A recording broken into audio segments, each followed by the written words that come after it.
cheese on there. And I was like, Bubba, and I told Rick and Bubba both, I was like, I like my cheese melted on the burger now. I could be in the minority on that, but that is my biggest I like the bum with a little heat, too. Yeah. No, you're not in the minority on that, but I believe that if the burger is hot and you can set the cheese on my bun and then put the hot burger on top of it, then it melts it enough for me to where it's fine. It doesn't have to be cooked on. I don't like it when you cook it. I like it that way. I like it. The cheese has to go on the burger while it's still on the grill. I don't like that. Or for you, while it's still on the barbecue. Yeah, I like it on the bread and then put the hot piece of meat on it, and that gets it warm enough for me. That's why smash burgers, I think, are so much better than regular burger. I miss Fuddruckers. I mean, that massive murder aside, I miss Fuddruckers. I mean, that was a down. Hey, by the way, you're the one. By the way, I've never heard anybody utter that sentence ever. You awakened Tyler's curiosity there.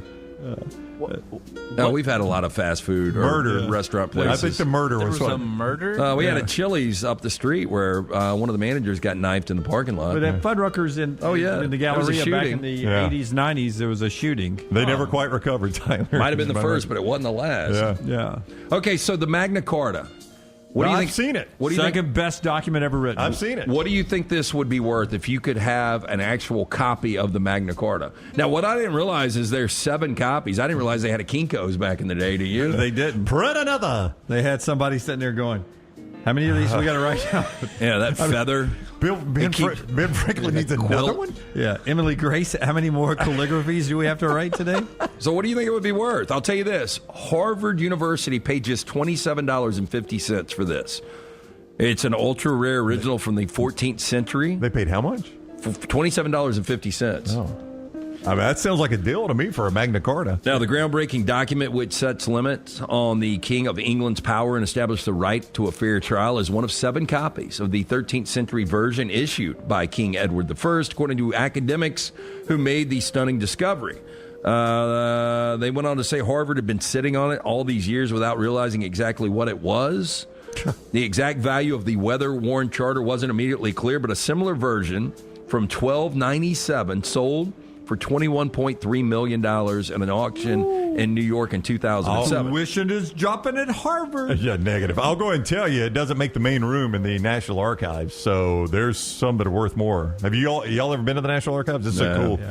Because that upper main room, it's got the U.S. Constitution, the Declaration of Independence, and the Bill of Rights that you can go see. Magna Carta is, I think, even downstairs. New York Times Sports, Bobby Thompson shot heard around the world is up there, too, right? It's in the men's room. It's right over the urinal. Saban's 6 national championships. Nick Saban's now, media the guy. Original Magna Carta, written in 1215, declared that kings must be subject to law. Residents are entitled to freedom from arbitrary imprisonment, along with other trailblazing foundations of modern American society. So there were 4 from 1215, and it was previously believed only 6 from the 13th century versions existed until this discovery. I mean, seriously, if we went around and polled 1,000 middle-aged Americans, right? And we said, Magna Carta. Oh, was it one of the ships of Columbus that discovered America? True or false? Yeah, a lot of people are going to think it was a boat. Yeah, Magna Carta is a very unheralded document in our country because after it, you got the Declaration of Independence, easily more important. Bill of Rights. United States Constitution, all those things are more important than the Magna Carta. Gettysburg Address is an address. Yeah, it's a speech. I wouldn't say that's a document. What about Vince Lombardi's speech? Vince Lombardi's speech, definitely. Tim Tebow's that's speech immortalized. They emblazoned on a statue outside of Florida Field. Lyrics to Dixieland Delight, of the course. alternate version. Yes. We end comedian Theo Vaughn. In the news. Had a this little is twice. Altercation. Yeah, a man holding some birthday balloons goes up to Theo, doesn't back down after a quick back and forth, clearly antagonizing Theo Vaughn here. By the way, this looks worse than the video. These still shots are making it look like Theo went crazy on the guy. He did not. Well, look, I got no problem what Theo did based on this article. Theo looks like he wants to be left alone. Just seconds into the video, you see him wrap his right hand around the man's neck. He just backed him up that way. He did not squeeze it. He didn't choke him. He looks like he's got moved kind him of back. chokehold. Looking to expand your business? Let the Next Round help you. Contact us, sales@nextroundlive.com, and be part of the team. Advertise your product to hundreds of thousands of potential customers on our ever-expanding platforms. The Next Round can take your business to the next level. Join our existing partners in the fastest-growing media space, both live and on demand, while reaching the most desirable audience for your business. Get more information by emailing sales@nextroundlive.com, and one of our team members will work with you to build a plan to take your business to the next level using the Next Round. As we all know, there's no off season when it comes to college football. If you want to stay in the know with all things Auburn, join us over on thebarnauburn.com and get $25 off your annual subscription. We'll keep you up to date and give you exclusive content all the way to the first Saturday of football season on thebarnauburn.com. Take the Next Round anywhere you go with official Next Round gear. Buy yours today at nextround.store. Follow LT on Twitter @TheLanceTaylor. Jim Dunaway, Lance Taylor, Ryan Brown. Live from the Birmingham Racecourse Casino Studios, the Next Round, presented by Bud Light, is on now. All right, welcome in. New week of The Next Round. Along with Lance Taylor, I'm Ryan Brown. Dunaway on vacation this week. He will be back with us next Tuesday. We're off Monday for Memorial Day, so next Tuesday for Dunaway.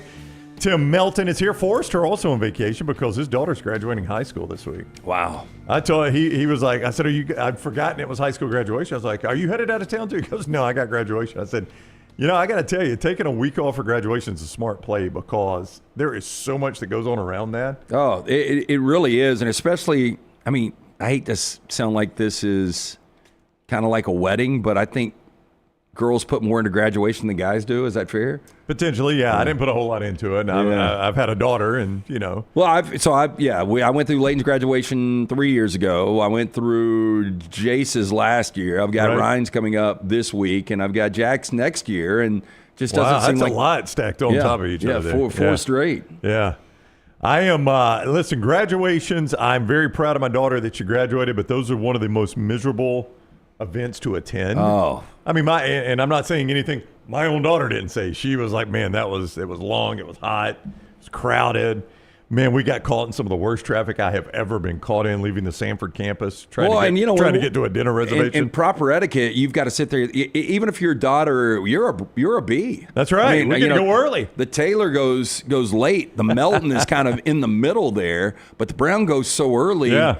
And you feel kind of obligated that you've got to hang out, right? Because if everybody got up and left when their kid walked, there'd be nobody left for the latter alphabet. Not only is my daughter a B, a little humble brag here, she was in the top 50 of her class. I can't remember what it was, and they all go first, the ones that graduate with honors or whatever. So not only was she a B, they didn't have to go through all the A's to get to her. So it was like within the first 10 minutes of graduation, she's already been called, she's already walked the stage, we've already done the picture, and now I have to sit and listen to everybody else. That's okay, though. I mean, I'm very proud of her. Okay, so what would you do in this situation? So, Jack's best friend, Ryan Kozlik, shout out. Good kid. Great kid. So he graduates on Thursday. So they're having and you only get a allotted amount of tickets. That's right. These things. Yeah, I think we had 6. And so I've been asking him, you're going to make sure you take care of me? He's like, yeah. And then he told me, he was like, we're doing a pre-party that starts at noon. So maybe guys are putting a little bit into this. Maybe so. So if you just want to come to the pre-party, you don't have to come to graduation. And the graduation is downtown. Do you think I should just do pre-party? You just got your get-out-of-jail-free card right there, my friend. Yeah, pre-party. Yeah. Pre-party 100%, right? Yeah. If given the opportunity, you go pre-party. We can't get you to stay the whole way through a football game. Exactly. I mean, very, very, very true. Well played there, Melton. Hey, Melton, they're exciting football games. They're not blowouts. It's like a Super one-score game. Yeah, Super Bowls. National championships. Exactly. I mean, maybe high school graduation's not for you. Yeah. Well, I did leave after, so Jace Dearman, so D, I left after Jace walked last year. I mean, I think it's kind of like church. If you know you got to leave church early, sit near an exit, right? Don't be all disruptive and I'm going to be up front so everybody can see me leave. If you know you got to leave graduation, try to sit near an exit or stand in the back or something like that so you can slip out and it's just not all, you're not fighting through the, excuse me.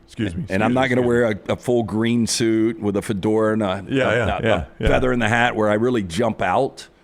But yeah, so that's the way to play it, just due to the pre-party. Yeah. Tyler says he didn't even go to his college graduation. Oh, a lot of people don't go to college. I did actually. It was when I was living in California for a little bit, but I flew back for mine. Yeah. Just because I was the first of my family to graduate college. Oh, really? Yeah. I didn't know that. Yeah. I hear that story all the time in sports. They'll be the first so-and-so in his family to get a college Well, degree. I don't know how deep I go. My mom didn't. My dad didn't. My older brother ultimately did after but I you did. beat him? Yeah, you beat him to the finish line there? Yeah, so I don't know how far off that goes with aunts and uncles and all that stuff. Yeah. So it was kind of a big deal, I guess. I guess so. I didn't mind walking. Yeah, I wouldn't want to do it now. I went to my wife's college graduation, and that was the moment when I realized there might actually be a degree with my name on it. Well, who was the gentleman we talked to at Regions? And I brought it up. I was like, hey, look, man, we got to get something done for Brown. It's one honorary thing. This happens all the time. Yeah. We've been talking about it for more than a decade. I would think somebody would throw you a bone by now. That was Mike Succo. He is the president of Coca-Cola. Coca-Cola United here in Birmingham, one of our fine sponsors, Melton. His mom, Dr. Succo, was my Spanish professor at Jacksonville State. An amazing woman, Cuban refugee. And the first day of class, she tells the story of how her family had to flee Castro's Cuba and come to America. And it's an incredible story. An incredible story. Like, could have heard a pin drop. A bunch of immature 17-year-old, 18-year-old college freshmen. Incredible story. Was one of the reasons she told the story is like, I don't need, you're bitching and complaining, you're running low on gas, you're late to class, right. You're hungover. Don't start it with me. We had to take a boat in the middle of the night. But no, her dad was working in Cuban government and knew Fidel Castro. And when Fidel took power, he came home and told his wife, we're getting out of here. This guy is bad news for our country. And turned out that was he was a prophet. That's a good future bet right there. Yeah, he had the future bet there. So they, I don't know if they flew, but they got out in the middle of the night, basically. Before like a raft or an inner tube, right? I don't think it was quite that desperate at that point because Castro was just coming to power. But she tells the whole story, and it's absolutely a remarkable story. Anyway, so we're talking to Mike Succo, president of Coca-Cola, and I was like, your mom taught me Spanish. And Jack said, he goes, oh, that is so cool. Did you learn a lot? I was like, it was not her fault. Yeah, honestly, I did not. But it was not her fault. I was an awful student. And he was like, well, I hear that a lot. So, good dude. She was I thought the funny story he told Melton was about Rick and Bubba were in the same Spanish class with her. That's right. And they were so disruptive, she decided what? Okay, here we're going to line everybody out. We're going to reassign seating, and we're going alphabetical. Alphabetical. So you're acting like you're in high school. I'll treat you like you're in high school. Alphabetical seating. And they ended up right next to each other, right? Burgess and Bussey happen to be very close in the in the alphabet, so they're right by each other again. So eventually that would change. Yeah. Well played there. Dr. Succo couldn't split up Rick and Bubba, but it eventually did happen. Eventually it happened. All right, it is another week of the Next Round presented by Bud Light. We do appreciate you joining us. A lot to get to today. We got a ton of college football to get to. Tom Luginbill is going to join us. In our second segment here, we'll talk to Luke's about some college football. If we start PGA Championship, we can. Let's go. Well, I have got to ask you because I gave out 3 match plays yesterday. Okay. And I have never felt this good about match plays. And when I hit the back 9, I'll tell you the leads I have, and you tell me how insurmountable these leads are. All right. Okay. I'm assuming they were not insurmountable at all. Had a 5-stroke lead going into the back 9. Okay. With Johnny Vegas over the Pavon kid. Okay, Matthew Pavon. All right. Yeah. How hard is it? It's hard to lose 5 shots in a He 9 wins holes. by 6. Okay. I had Rahm over Scheffler. Now, that one you lost. I had a 3-stroke lead with 9 to play. I don't know if you saw this, but Rahm finished back-to-back double bogeys. That's generally going to lose you something. His only doubles of the whole week. Well, at least you put them right together right there. 17 and 18. What was amazing is watching him on the back 9. He ended up carding, I think, a 73, so it wasn't like a complete meltdown, but watching him, it looked like a meltdown. Yeah, his putter betrayed him. He had lost it before the doubles because his putter had left him on, I believe it was 15 and 16, right? And then he hits in the water on 17, makes double there. And very makeable putts that he just read them wrong. Yeah. Yeah, one of them looked like maybe a bit of a pull, but they were and they weren't particularly close. But a 3-stroke lead with 9 to play. Yeah, it's a pretty good lead, yeah. And then finally I had Alex Noren over Davis Riley, who had a 2-stroke lead because Riley, I think, carded an 8 on number 8. And I had a 2-stroke lead there with 9 to play. So going on the back 9, I was like, dude, 3-0. And ended up going 1-2. 1-2. It's tough, man. Tough in those majors. Scottie Scheffler wins ultimately, though. It was pretty boring. Oh, it was awful. Walk to victory. That course does not do a whole lot for me. I'm not a big fan of that course. The Green Mile. The Green Mile. Let me ask you this. So when you got Rahm to number 9, I thought we were going to have an incredible finish. I kind of did too. Like I had told someone at church, I was like, I don't even really think you're going to have to watch this. 0 chance Scheffler loses a 3-shot lead. And I said, really, the only one behind him that I think could catch him is Rahm. But Rahm's got to shoot a 65 probably to catch him, and he's not going to do that on Sunday, I wouldn't think. No, you had a feeling on Saturday. You know, I'm down at Herb's place, the Landing, and watching at the bar there and talking to different people. And everybody, it was the same universal thought. This is the worst leaderboard I've ever seen on a major. Yep. And then once Scheffler started to creep up on Saturday, so it's over. And once he got the lead, you were like, he won't relinquish this. Yeah, I had a wedding Saturday night, and I left right at the turn. And I didn't really pay attention to the back 9 until we were at the reception. I pulled it up and looked, and it said Scheffler 3-stroke lead. And I'm like, well, this thing's over. You don't have to watch it. And I was a bit surprised that he had backed up that much and brought Rahm back into it. Yeah. But then once he got to the back 9 and put his foot back on the gas, over, wins by 5. I mean, I don't know what more you could say. Scottie Scheffler is the most dominant golfer we've seen since Tiger Woods. True or false? That would be true. I think it's 100% true. Yeah. You know, and it's funny because Koepka, when you would see him in majors for a minute, he would play that dominantly. But there's something different about Scheffler's game. Even when he didn't play well yesterday, he still wins by 5 strokes. Yeah. Now, a lot of that was guys behind him, you know, really couldn't keep up and play bad golf. But, I mean, Scheffler is just dominant. And to now have 3 majors by the time he's 30 years old, I mean, you know, if this guy stays healthy, keeps his head straight, which he seems like. Now, we might have said this about Tiger at one point, but Scheffler seems to have his stuff together pretty well. What we used to say about Tigers, man, that guy's wholly focused on golf. Yeah. That's all that guy ever thinks about. Clearly no. We thought about that with Belichick with football, too. Yes, we did. Scheffler does seem like he is dialed in, and, you know, I would ask you, is double-digit majors a possibility? It is. I will say this about Scheffler. And how about him not winning one last year when I had a stake bet with Dunaway, remember? Oh, yeah. Yeah. He went the entire Which last is almost season. impossible It with really that guy. is. I mean, he's in the mix on all of them. Yeah, and by the way, he won over $3 million for our little Calcutta. He was my alternate. So I had my 4 golfers, and he was the alternate. Of course he was. Of course I didn't play him. Yeah. I mean, it's good play at the U.S. or the British. You may make that money back up somewhere. So since World War II, that's a long time, right? That World War II feels like the demarcation for almost any record we give. Yeah, I mean, look, we're going to be coming up on 100 years sooner than later. That's incredible, really. Yeah. But since World War II, golfers before the age of 30 to win 15 events, 3 of which are majors. Okay?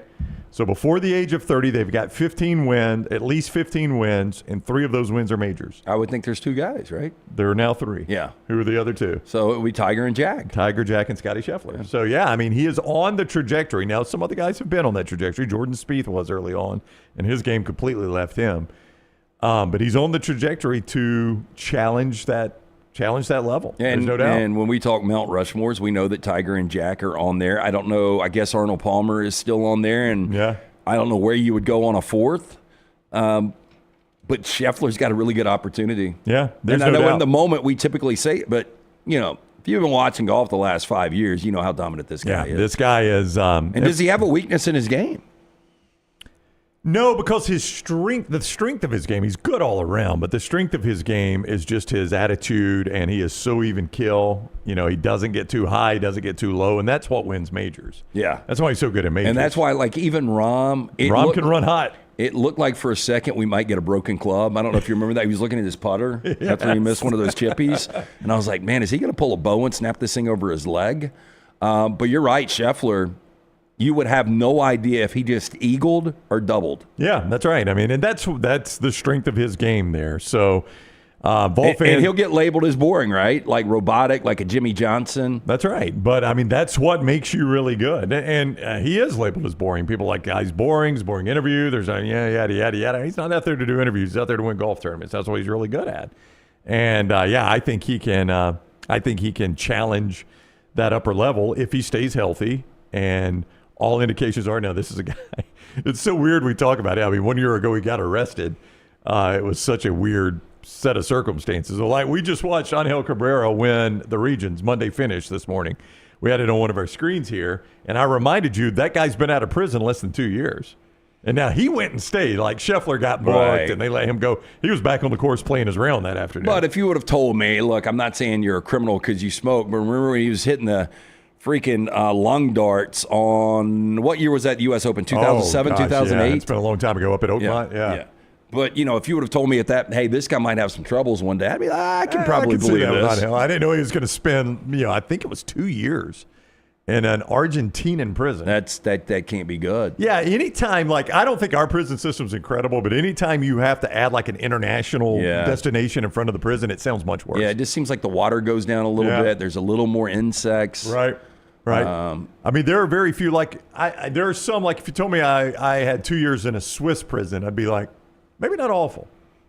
Maybe better than American prison. No, I would take Norwegian. 2 years in a Norwegian prison, I'm like, I might could survive that one. I never want to go to prison. Never. Yeah, 2 years in a Swiss prison, I would take it right now over a year in a South American prison. Oh, gosh, yes. I could go much higher on that one. 3 or 4 years. A South American prison sounds awful. Yeah, see, and I think Scheffler's already got his incarceration for that 1 hour of detainment or whatever. I think it's probably out of the way. I don't think he'll have another run-in with the law. I would bet him never. I bet he never gets arrested again. Yeah, I would feel really good about that. That'd be the betting favorite on that one. All right, so that's the PGA Championship. Tom Luginbill coming up. Hemp Hill Services not only bringing you part of the show, but they also bring you Lance's Like, where you had those 3 plays you were talking about. I did. Now, we did end up having the Thunder, so that was a nice, easy winner. NBA playoffs have not been kind over the last couple of weeks, but nice bounce back there. We will continue to roll into the conference finals with the Knicks and the Pacers, Thunder, T-Wolves. So jump on board. Free play every single day. We'll have one of those up and available in Major League Baseball in just the next hour or so. Whether you experience plumbing, heating, or cooling issues or home in their business, trust the name Birmingham has trusted since 1954 for all of these issues. I saw this guy, Bill and Greer. Bill listens to the show all the time. Okay. And he has a contracting business. So I was talking to him about a couple of things, and he's like, well, you've got hemp hill out there every day. I'm like, it really seems like that. It does feel that way, yes. They're like once a month. Yeah. But 205-229-2090. Hard to stop a train. For more information, hemphillservices.com. All right, so we will get to the NBA playoffs and all of that. Speaking of, I mentioned not the NBA playoffs. You're talking about running into a couple that are part of the audience there at a wedding this weekend. Blown away by the people at that wedding that consume our show every day, including a gentleman I met from Dothan, the Circle City of Dothan, who catches us on podcast every single day. So I hope you know how much we appreciate that. It is always an honor when we go out and we're out and about and people tell us they watch the show or listen every day. Now, this is weather dependent, but we're going to be broadcasting from the landing at Parker Creek, Herb's place, Herb Winch's, mentor to us, really good friend, on June 13th. So we're only a few weeks out from that. Their 10th anniversary is June 14th.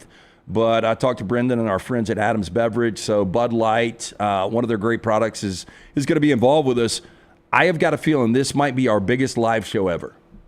Weather dependent. Uh-oh. Because just meeting different people at the landing, how many people will, first of all, they'll already be there, but there are a lot of people that are planning on coming to join us for that June 13th. I'm excited about that. Live show. It's going to be a fun venue, but I'm excited. Oh, yeah. Our biggest live show ever. I don't even know what the bar to beat is. One of the Floribama shows had a nearly full room. Gosh, I got to think. The kickoff parties don't count because we don't do a live show there, but we pack out those kickoff parties. Yeah, I mean, look, we've done shows from convenience parking lots. We've done shows if we go back to the radio days. Yeah, yes. the bad pizza joints in the parking lot. Sometimes there will be nobody there. That's true. Yes, yeah. yes. So, especially going back to the radio. I mean, I would think the high bar is 100. I don't know. I'd have to think. Oh yeah, we'll have a couple hundred there. For sure. Hundred. All right. Yeah. By the way, I mentioned he catches us on podcast every day. You can catch all of today's show on demand through the podcast platform of your choice: Apple, Spotify, iHeart, Google Podcast, whatever it is. It helps us tremendously when you do these things like follow, subscribe, and turn on automatic downloads. You ask us how you can help our show? Please do that. Like, follow, subscribe, and turn on automatic downloads on any podcast platform. And you have helped us a lot, and we greatly appreciate that. Also, a reminder, the show brought to you in part today by our friend Alexander Shunnarah, trial attorneys, a national firm with Southern roots. Headquartered right here in Birmingham for more than 24 years, the firm has grown to more than 150 lawyers, supported by more than 500 dedicated team members, and they've recovered more than $2 billion, maintaining Alexander's core values of integrity, mastery, passion, and success. If you find yourself in need of a lawyer, call the Alexander Shunnarah Trial Attorneys. You pay nothing unless they win your case. Shunnarah.com. That is Shunnarah.com. We ended up getting one Game 7. In the conference semifinals, and it was not much of a game. It was a not. Blowout from the tip. Yeah, from 3:11 of the second quarter until halftime, OKC went on that 18-5 run. It was kind of over at that point. Aaron Gordon tries to gut through it with a hamstring injury. Ended up being a big injury. He only plays 25 minutes, has 8 points, 11 boards. But, man, it got away quick. And now the Thunder, and I will say it, I get more wrong than right, but going into the postseason, I thought the Thunder were going to win their first championship. They're now a substantial favorite to win this whole thing. So to win everything, to take home the Larry O'Brien? Yes. Yeah, the Larry minus 175, I think. Your next best odds are the Knicks at plus like 350. So Vegas is telling you we're probably going to get a Thunder Knicks final. Yeah, those That'd are your be the favorites. I mean, the Knicks right now are minus 155 in the Eastern Conference Finals to survive and advance over the Indiana Pacers. I'm not so sure that's going to happen. Again, these are very, very unpredictable postseason thus far. Look, Thunder's going to have to shoot it a little bit better behind the arc, but I do think that they are the best team that remains. T-Wolves Thunder start in Oak City at the Paycom Center in Oklahoma City there. Tomorrow night, 7:30, ESPN. ESPN's got the Western Conference Finals. TNT, Barkley and the gang have got the Eastern Conference Finals, which will begin Wednesday night. They're in New York City. That Oak City crowd is fun, but boy, that atmosphere we'll have in Madison Square Garden. First time in the Eastern Conference Finals in 25 years? Is that right? Yeah, 2000. 99. Yeah, 99. So that Madison Square Garden crowd is going to be something else, I would imagine. Oh, I can't even imagine. I haven't seen ticket prices, but we remember going back to Game 3 of the Eastern semifinals when, a get-in was $700, the worst ticket, and the most expensive was $27,000. Look, over the weekend when they closed it out in Game 6, I mean, that was an incredible setting. Yeah. And look, Knicks fans, to go that overboard, though, to celebrate just getting to an Eastern Conference Finals, I don't know if you saw the videos. I did. They had the one I saw, they had ripped down like some sort of chain link fence. Did you see this one? Some sort of construction barricade that was a chain link fence, and a guy is surfing on it, basically crowd surfing on top of the chain link fence. They're just passing him along through the crowd. That's how, A, how thick the crowd was, and B, how drunk the dude on top of the chain link fence was. Can you imagine if it wasn't for the Knicks and the New York Giants, how bad that city would be when it comes to professional sports as far as not being able to win championships? I mean, the Jets are completely allergic. Well, you left out the Yankees. No, what did I say? You said the Knicks and the New York Giants. Oh, I meant the Yankees and the Giants. Okay, yeah. okay. Makes more sense that way, yes. I mean, look, the Jets are completely allergic to it. It looks that way with the Knicks. They haven't won one since 73, right? Yep. The Mets, they had the 1 year in 86, but when you look back at that incredible roster to only get one, and then you've had a couple recently with the Mets. So I guess the Mets hadn't been that big of a disappointment. Very inconsistent. We were in a restaurant during Knicks Celtics, my wife and I, that was Friday night, right? It was, yeah. Yeah, Friday night. We're in a restaurant, our friends down at Oak House. And the game was on the TV right as it was starting, and early on they did the old Celebrity Row, here's who's on Celebrity Row. And Jennifer was like, man, look at all the celebrities at that game. What is that? I mean, well, that's Knicks Celtics. I said, it's in New York, and they go there to be seen. She goes, so they're not even fans of the team? I said, some of them, like Spike Lee, legitimate fan, Tracy Morgan, legitimate fan. Yeah, but I said, but most of them couldn't name the starting five. Yeah, Trust me, they're there to be seen. Ben Stiller. Yeah. Oh, that's who it was. That was the first one she saw because he was doing a stand-up with Stephen A. Smith, and she's like, man, Ben Stiller's short. And I'm like, well, he's short, but I think Stephen A. is probably a good 6'2", 6'3". Yeah, I was going to say, Stephen A. played point in college, but I would think Stephen A.'s like 6'1". I think Ben Stiller's probably 5'3". Yeah. I've seen Stephen A. in person one time, and just looking at him, he looked 6'3". I'm 6'1", and he looked two inches taller. Milton, I did not do the back-to-back and ask him to take his shoes off, though, if that's what you're about to ask. No, I was just going to say, I can't ever tell how tall somebody is. I've got it's tough, isn't it? Official height here of Ben Stiller. What do you think Ben Stiller is? 5'8". He's 5'7". 5'7", yeah. Nice. Well, that's what I did tell Jennifer. I was like, no, Ben Stiller is short, but Stephen A. is a fairly tall guy. 5'7" is short. I still think the craziness outside the arena is just because nobody can afford to get in. I mean, it's just going to continue to. Let's say you're drinking Four Locos in the parking lot all night, and you end up, getting to a place you haven't been in a quarter of a century. Ticket prices are crazy. Yeah, things happen. Yeah, they really are. I mean, I don't know. What would you guess the get-in? I'll look it up right here. The get-in for this game in Madison Square Garden. It's probably going to be $1,000. And again, you're favored in this series. So if I'm a Nick fan, I got to be a little careful with this. I guess if you've got, a ton of money, I guess it doesn't matter. But I would play more forward for the finals.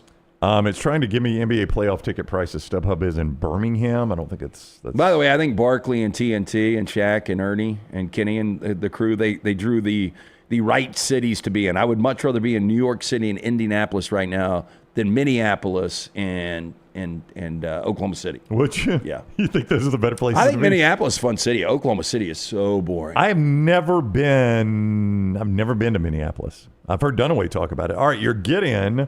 Let's see. This is Tuesday. Your get-in for Minnesota and Oak City. $841.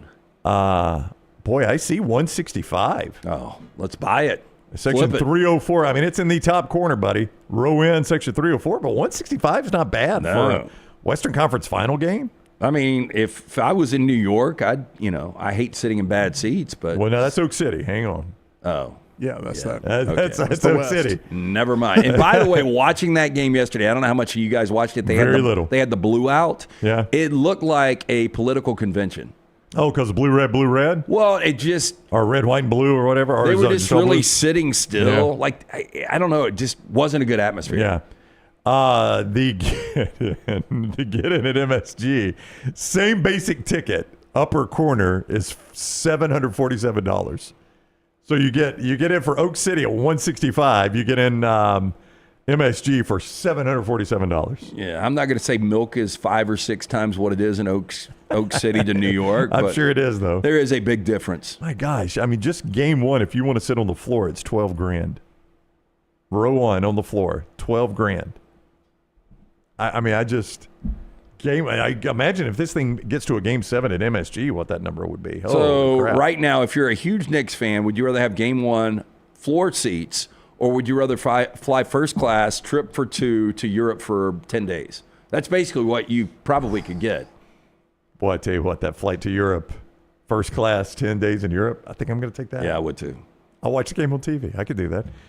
All right, we have got Tom Luginbill coming up. He'll talk about our 40 and 40 team. We'll unveil it before Luginbill. We'll talk more about them later. Georgia Tech going to be the team today. Oops. I spilled the beans. Didn't mean to do that because we got the whole graphic built and everything. So forget I said that, but we'll talk some college football with ESPN's Tom Luginbill.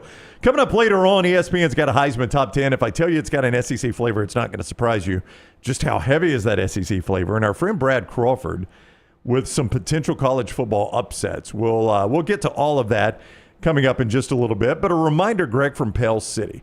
We'll get up on that roof for you and make sure you don't have roof damage. Listen, we've got some serious storms that have come through the part of this part of the South recently. And if you've had some storm damage at your house, let Greg get up there with Storm Restoration Roofing and see if you've had some damage. Heck, if you just need a new roof, you think it's time, let Greg get up there and evaluate it. He'll be honest with you. Many times he climbs off that roof and says, I think you got a couple years left. Just remember him when those couple years are over, and he'll come back and do it for you. Family business, great guy. He's been with us a very long time. Could not speak more highly of Greg. 205-542-3531. That is his personal cell phone. Just call him and get him to come out and look at you, or go to his website, stormrestorationroofing.com. That's stormrestorationroofing.com. It's our guy, Greg from Pell City, 205-542-3531, or stormrestorationroofing.com. Tom Luginbill is next. Everything Next Round is on demand now in the podcast section at nextroundlive.com. I'm attorney Alexander Shunnarah, Alabama born, Alabama raised, and ready to fight for your rights. I have one of the largest firms in Alabama, and we are here to help you get the compensation you deserve. Call me, Alabama, 323-1000. Your representation is made that the quality of legal services being performed is greater than those of other lawyers. Take TNR on the go with a podcast built for your satisfaction. Miss Hour 1? Find it in podcast form. Miss Hour 2? Stream it now. Miss Hour 3? Download it for later. Miss Hour 4? Well, just know it's never coming back. Listen to TNR wherever you find podcasts. Start your day online with our website, nextroundlive.com, for the latest videos, podcasts, and college football stories. It's also a great way to stream the show or shop in the Next Round store. Stay connected by visiting nextroundlive.com. Hey, for all of your IT and printing needs, reach out to our friends at Xerox Business Solutions. Look, I'm still one of those old school guys. I print my notes every single day for the show. If you watch the show here on the Next Round, you see all the notes in front of me. From day one, Xerox Business Solutions, they've been with us here at the Next Round.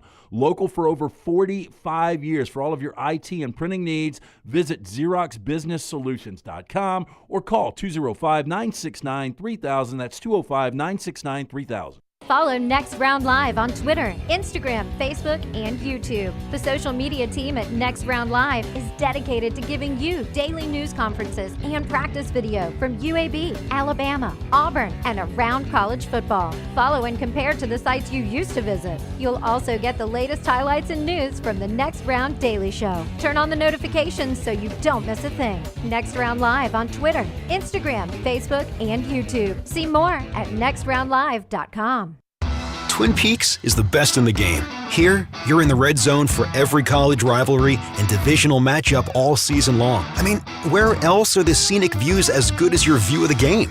Only at Twin Peaks, the #1 sports bar. Hey, there's nothing worse than waking up to a plumbing problem. Don't get caught in a flooded house. Call the guys at Hemphill Services. Adam, Chad, and the team at Hemphill are the only ones I trust to fix it and fix it right the first time. Hemphill Services does it right and always at a fair price. For all of your plumbing, cooling, and heating needs, trust the name that Birmingham has trusted since 1954. That is Hemphill Services. Call now, 205-229-2090. That's 205-229-2090. It's time to pull the trigger on the Next Round merch that you've been eyeing. We know there's a lot to choose from at nextround.store, so here's a few of our favorite picks. If you want to match LT and Brown, go with a TNR logo hoodie and throw in one of Dunaway's favorite hats. Any of them will do. The Backroom's go-to is the classic logo t-shirt, while my personal favorite is the light blue TNR crew neck. All of these items can be found at nextround.store and are EG approved.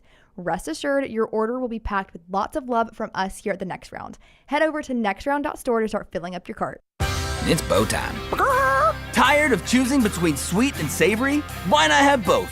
Introducing Bojangles' new chicken and bowberry waffles. The bold Cajun chicken filet you love, now drizzled with a bowberry honey glaze and sandwiched between two warm waffles. Which means your favorite meal of the day just met your new favorite dish. And lucky for you, it's served all day. But it's only here for a limited time, so try chicken and bowberry waffles at Bojangles today. It's bow time. I'm attorney Alexander Shunnarah, Alabama born, Alabama raised, and ready to fight for your rights. I have one of the largest firms in Alabama, and we are here to help you get the compensation you deserve. Call me, Alabama, 323-1000. No representation is made that the quality of legal services being performed is greater than those of other lawyers.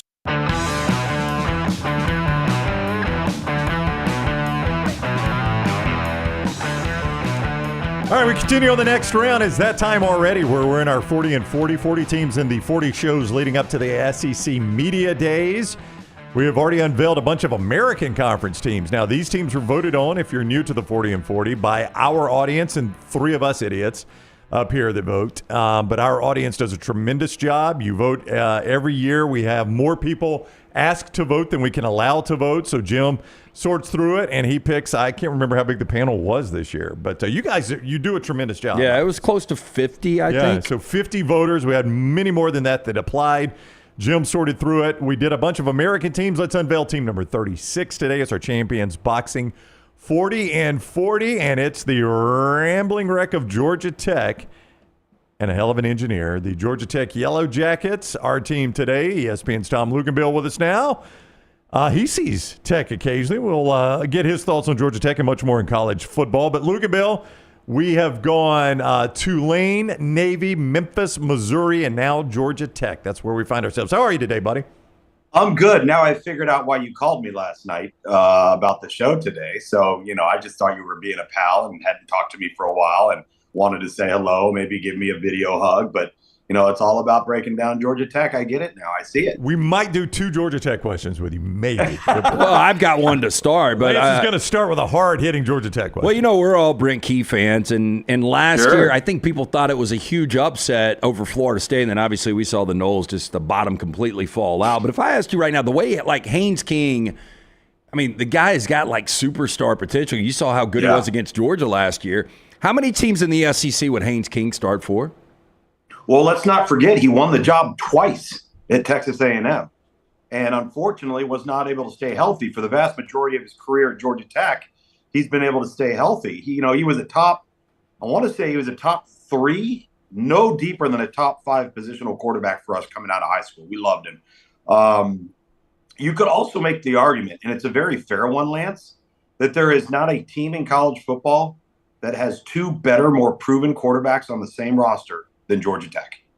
And we saw that last year really save the Yellow Jackets at times when, we saw Haynes King get dinged up and Aaron Philo comes in and it's like, whoa, okay, well, who's this cat? And then they're able to save him in free agency and keep him on the flats. And so I think he's really, really good. The biggest thing with Tech, and this is the first year in probably Brent Key's tenure, that they actually have a manageable schedule, a schedule that doesn't look them in the face and go, okay, why are we playing Ole Miss and Georgia non-conference? Like, why are we playing Tulane and then Ole Miss and then Georgia non-conference? They've got themselves at a position where not only are they a better football team, but I think the schedule is a bit more forgiving. And when you have a quarterback with that level of experience, and guys, we've seen it all over college football, right? We saw it with Bo Nix at Oregon. We saw it with Jaden Daniels. Saw it with Tyler Shuck. The list goes on and on. Those 5, 6, 7-year guys, they're different now. They're playing at a different level, especially at the quarterback position. Yeah, I think Singleton is a huge loss for them, though, because I really like him at Auburn, Lugs. And if Hugh Freeze can get that offense clicking, what Singleton can do at Auburn, I think SEC fans will realize this guy was one heck of a player at Georgia Tech. He can flat out fly.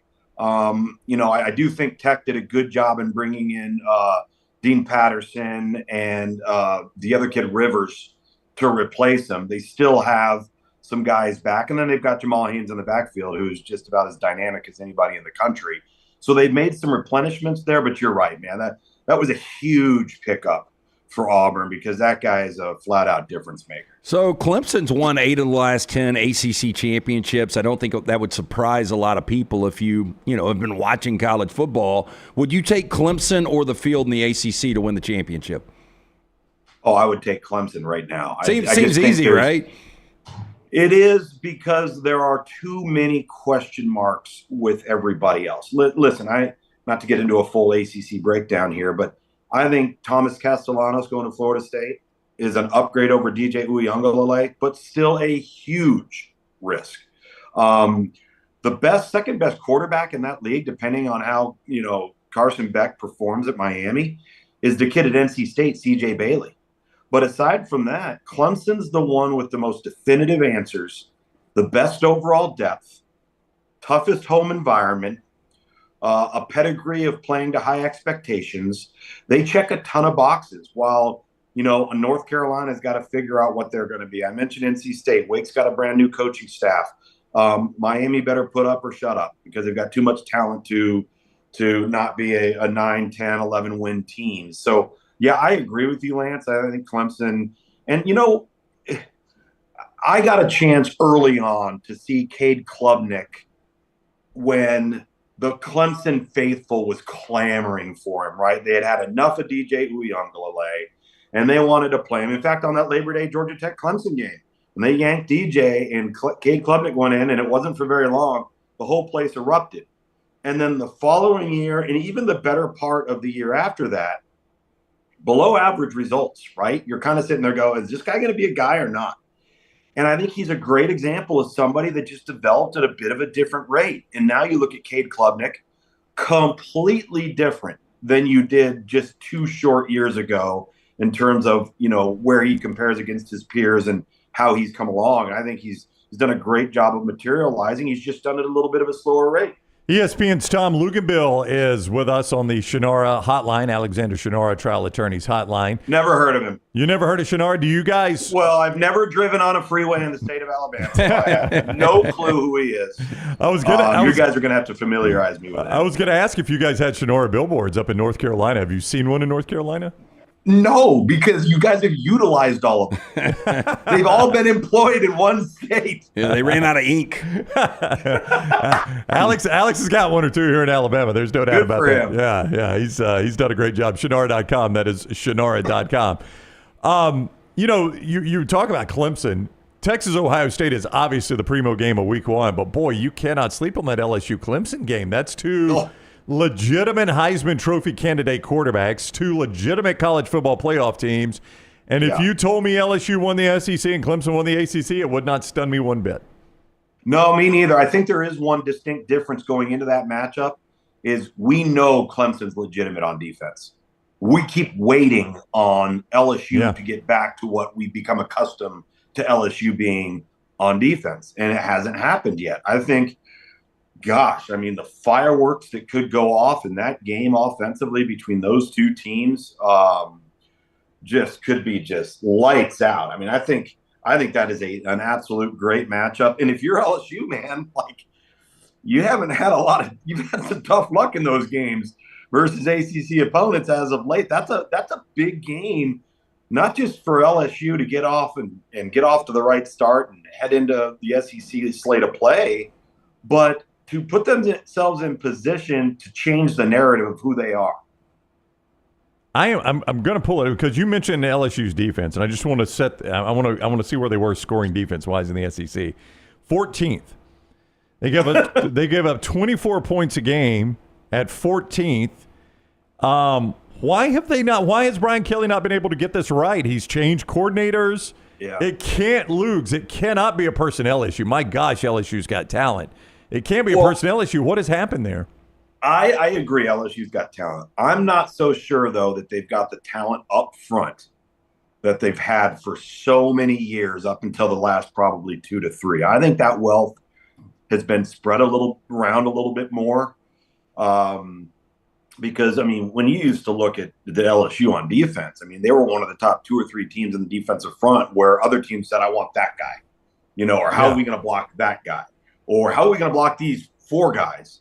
And, Clemson's maintained that status. Obviously, Alabama, University of Georgia, Ohio State as of late, even Michigan as of late, Texas certainly. And so it's been spread around a little bit more. But that's the key to them getting back. I loved the hire when Brian Kelly brought in Blake over from Missouri, because I think he's a really, really good football coach. But I do think their personnel still needs to be upgraded a little bit along the defensive front. Okay, so the answer might be LSU, but fill in the blank. The most improved team in the SEC in 2025 will be? Most improved team, Auburn. I think that they're going to be much improved at quarterback, not just with one guy, but as a whole group. And I think as we're seeing now in college football, it takes a village sometimes if you're going to get through and figure out a way. If I were to give you another, because I think they're going to be vastly improved offensively, is Oklahoma. Now, I'm not saying that they're going to be able to navigate the schedule, but if you're asking me who's going to be better, I think they're going to have better leadership on offense. The quarterback's going to be a big upgrade. The running back in Jaden Knott, if he stays healthy, is a significant upgrade, because that's a position that Oklahoma's missed on in the recruiting cycle the last 2 to 3 years. So we did our quarterback rankings, and I took a lot of hell because I had John Mateer at number 2. I just think with Ben Arbuckle coming in with Ott, with a healthy wide receivers for the first time, with an offensive line that is going to be much improved from giving up 50 sacks last year. Why do you think Mateer, and I watched way too much Washington State last year, this guy is a battler. Why do you think he's able to transition from Pullman to being able to be efficient and really productive in the SEC? Knowledge of the offense, significant sample size of successful snaps, and the fact that he's one of those air raid guys that's a really good athlete. So he's not just standing back there dinking and dunking. This is a guy you can move the pocket with, you can get creative with. He can change arm angles. You can use him as a designated runner. The defense has to account for his legs at all times. And to be honest with you, you could say the same thing last year for Jackson Arnold, because I think in fairness to Jackson Arnold, I don't care who the quarterback was at Oklahoma or who the quarterback is at any other institution. If you took Will Howard last year at Ohio State and removed their top 5 wide receivers off of their depth chart for 6 straight weeks, they're going to struggle too. And that's exactly what happened to Jackson Arnold. So in fairness, we'll see if he can recalibrate at Auburn. But I look at John Mateer in a similar fashion to how you look at Cam Ward, a guy that's got an intimate knowledge of the offense. The coach trusts him. He can manage things in the passing game, but then those creative plays with his legs that aren't scripted, I think, are something that are really, really important. Okay, back to quarterbacks. I had Arch Manning at number 4. People were pissed off about that. Like, how do you not too high or too low? Oh, they thought he was too low. Oh, okay. And I haven't seen like a full sample size, Luginbill. I mean, everybody disbelieves. You're already hearing people talking about he's going to be the number 1 overall selection in the draft. He's your Heisman favorite. They're going to win the national championship. My whole point is I liked Quinn Ewers, but if Arch was that good, he would have been starting last year. So how good will Arch be? Will he live up to the expectations? I think he will, but I also do not think you're wrong with where you put it. He hasn't played. And it's kind of like what we deal with in recruiting at the high school level. Everybody wants to pay all of these kids all of this money, and they haven't done a darn thing. And the rate of return on a high-level freshman quarterback coming in and actually being worth what he's quote-unquote getting paid for, I mean, it's minuscule. I mean, the percentages are so low. It's a bad bet. And so I think that Arch Manning, because, and we've talked about this ad nauseum, but the blueprint that they laid out and how they got from point A to point B is the single greatest thing that could have been done for that kid. And as a result of that, I think he will have an ultra high level of success. But in fairness, he hasn't played as the guy every single snap, game in, game out. And we need to see that happen. And I think that's fair. And it's not a knock on the kid. Like when you make that ranking, you're not saying, oh, I don't think he's any good. No, you're saying, let's step back and watch this thing unfold. I think that's fair, right? And so, it's no different than when Garrett Nussmeier was backing up Jaden Daniels. I loved Garrett Nussmeier coming out of high school. One of the things I loved about him is that he didn't transfer when he could have twice out of LSU. And I'm like, this guy's going to be really good. I just had a good feeling he's going to be really good. But you say that and he hasn't played, so you're banking on something you really don't know yet. And that's fine. Let it materialize. All right, a couple of entertainment questions before you go. Tim Melton is going to ask the first one. Tom Luginbill is with us on the Shunnarah hotline. Alexander Shunnarah, trial attorneys. Go, Melton. All right. Is James Gunn's Superman going to live up to the hype in July when it comes out? I know you probably are a little bit torn here. I know you're a Henry Cavill guy, but I need to know the answer to this. Guys, first of all, Henry, outside of Christopher Reeve, and I've actually met Henry Cavill in person because me and Dave Pasch were in, Batman versus Superman, Dawn of Justice. And he literally looks like he's carved out of a comic book. Like there should not have been any other person ever casted to play Superman aside from Henry Cavill. That being said. Wait, y'all were in that movie? I didn't know this. Yeah, so the Ultimate Edition, we're calling the Gotham and the Metropolis game, and the game's on in the Daily Planet in the newsroom, and our voices and a quick snippet of us are in theatrical release, but we're on screen a little bit more in the DVD Ultimate Edition, which, by the way, was a much better movie than the one that got released, and they wouldn't let him release it because it was longer. And so, yeah, it was great, man. Me and Dave got to go up to Detroit for 3 days and kind of got to go through the whole process of seeing how things are done. It was phenomenal, man. I'll go over it with you guys sometimes. Some of the things we saw and heard and watched, it was ridiculous. But anyway, to get back to the current question, I think David Corenswet's going to be a great Superman. If I'm going to sit there and push my chips to the table and say, if anybody can make Superman work, it's got to be James Gunn because he's made everything work. Like, it's hard to find a James Gunn movie that's not any good. My biggest beef right now is that is the worst Superman costume I have ever seen in my entire life. It's basically Star-Lord's costume with a cape and an S on the chest. And why would David Corenswet go to all of that work to get into the gym, get jacked up, when you're going to wear like a baggy overcoat for a suit? Like, come on, man. Like, we got to be better in that regard. And I'm hoping that doesn't ruin it for me.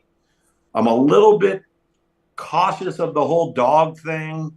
Like, I understand Superman had a dog and all, but I'm hoping it's great.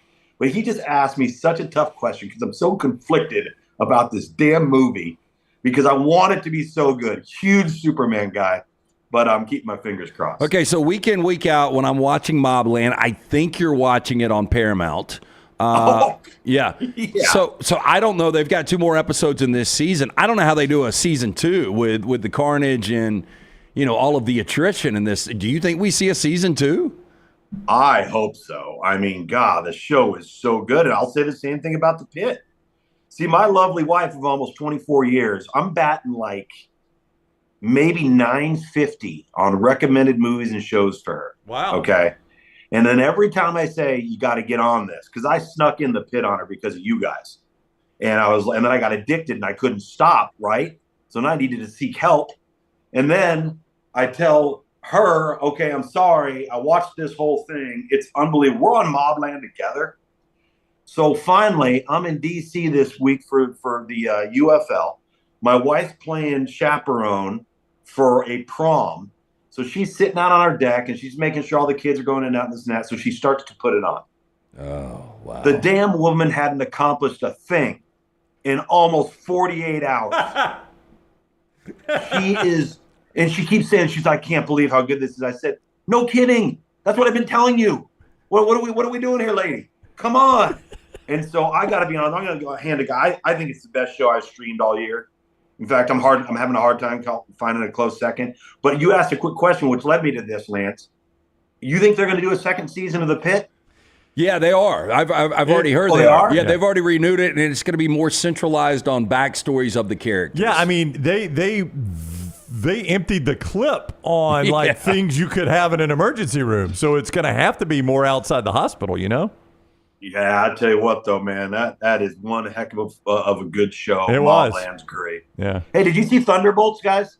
No, I think Melton and Tyler did. both have. Yeah, we checked it out. Yeah. I thought they did Marvel and Disney seem to be getting back on track on that one. They did a really good job of setting that thing up for Fantastic Four and Avengers Doomsday, and I hope they get back to, what we all loved about those things after the last 2 to 3 duds they've had. You and Tyler agree?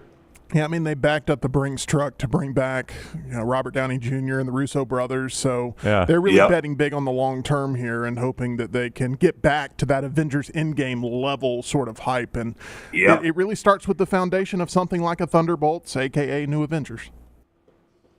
Oh, yeah. There you go. Yep.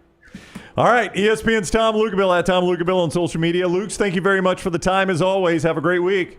Have a great week, guys. Always good to talk to you. All right, buddy, you too. Take care. Luginbill with us on the Alexander Shunnarah Trial Attorneys Hotline with a little college football and a little movie. It's so funny how Melton asked about James Gunn and Superman and how he kind of focused in on his watch, the band with the Superman logo. It's pretty funny. He's a huge fan. So I was at lunch with a new client a couple of weeks ago, and I was like, so you're a Bama fan? And then the more we talked, I looked, and he has one of these custom wedding bands, and it had the script A on it. I was like, is it a it's one of those silicone band like mine? Yeah. It had the script A. Yeah. Yeah, I'm a Bama fan. It's on my wedding ring. Yeah. So I'm married to the Tides. Just based on conversation, asked the question, and then I saw the ring, and I was like, didn't need to ask that. Yeah, that's right. If it's on your wedding ring, you're a pretty solid fan. I'd have to agree. Probably a season. The first time I've seen that. Have you guys seen? I've seen you can buy those in a store. I can't swear that I've seen anybody wear them. But I'm not taking a shot at it. No, not at all. I've seen it. I think you'll probably see more of this with the silicone. Right? I would agree. I mean, they are somewhat disposable. Like, if you lose it, you just... Yeah, guarantee it's a Knicks fan will have one on at Madison Square this week. Just go buy another one for $24, $25. It's been one of the best changes I've made. I actually like these. Very popular with going to the gym and stuff too. And I don't go to the gym a whole lot, but I was taking mine off when I got home at night and then putting it back on, obviously, before I'd left the house. I'd never take this one off. Well, what do they say? And this goes back. You've seen Cape Fear, the remake, right, with Robert De Niro. Yeah, Robert De Niro and his character, Max Cady, I think that's the character's name. When he says a man gains 5 pounds a year once he turns, I forgot what the age is, and I don't know if that's true or not, but I do know multiple friends that have had to get their wedding bands cut off because their fingers get so fat. Yeah. I've heard of that. Mine is made of tungsten, and I was told when I got it that, like, if I jam my finger and it swells up, they have to cut my finger off. And I was like, well, there's nothing that says true love more than that. That's right. I'll give up my finger for you, man. I can't cut through this. Probably switch that. There's no way you can. That's what they told me. They said, hey, just so you know, before you put this on, like, there's no way that they'll be able to cut through this. So a tungsten ring. A tungsten ring is uncuttable. So you literally could fall down the stairs, jam the finger, and the next thing you know, you're missing a digit. The digit is gone. Can you take it off right now? Yeah. Oh, okay, so you can get it off normally, but if you jam up your finger, it's going to be a problem. Yeah, that could be an issue if there's some swelling. Yeah, wow. Don't want to play pickup basketball in this thing. That is dedication to your life. It's going to be an interesting look. My middle toe, I broke it when we were in Hawaii like a month ago, and it's still like purplish red, and it itches all the time. And I was like, I wonder if it's itching because of lack of blood flow.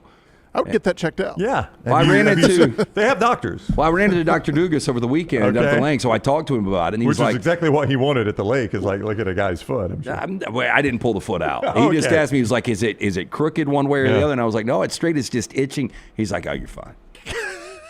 I just didn't want to lose a toe because that look, you think about the foot, and you're missing that middle toe.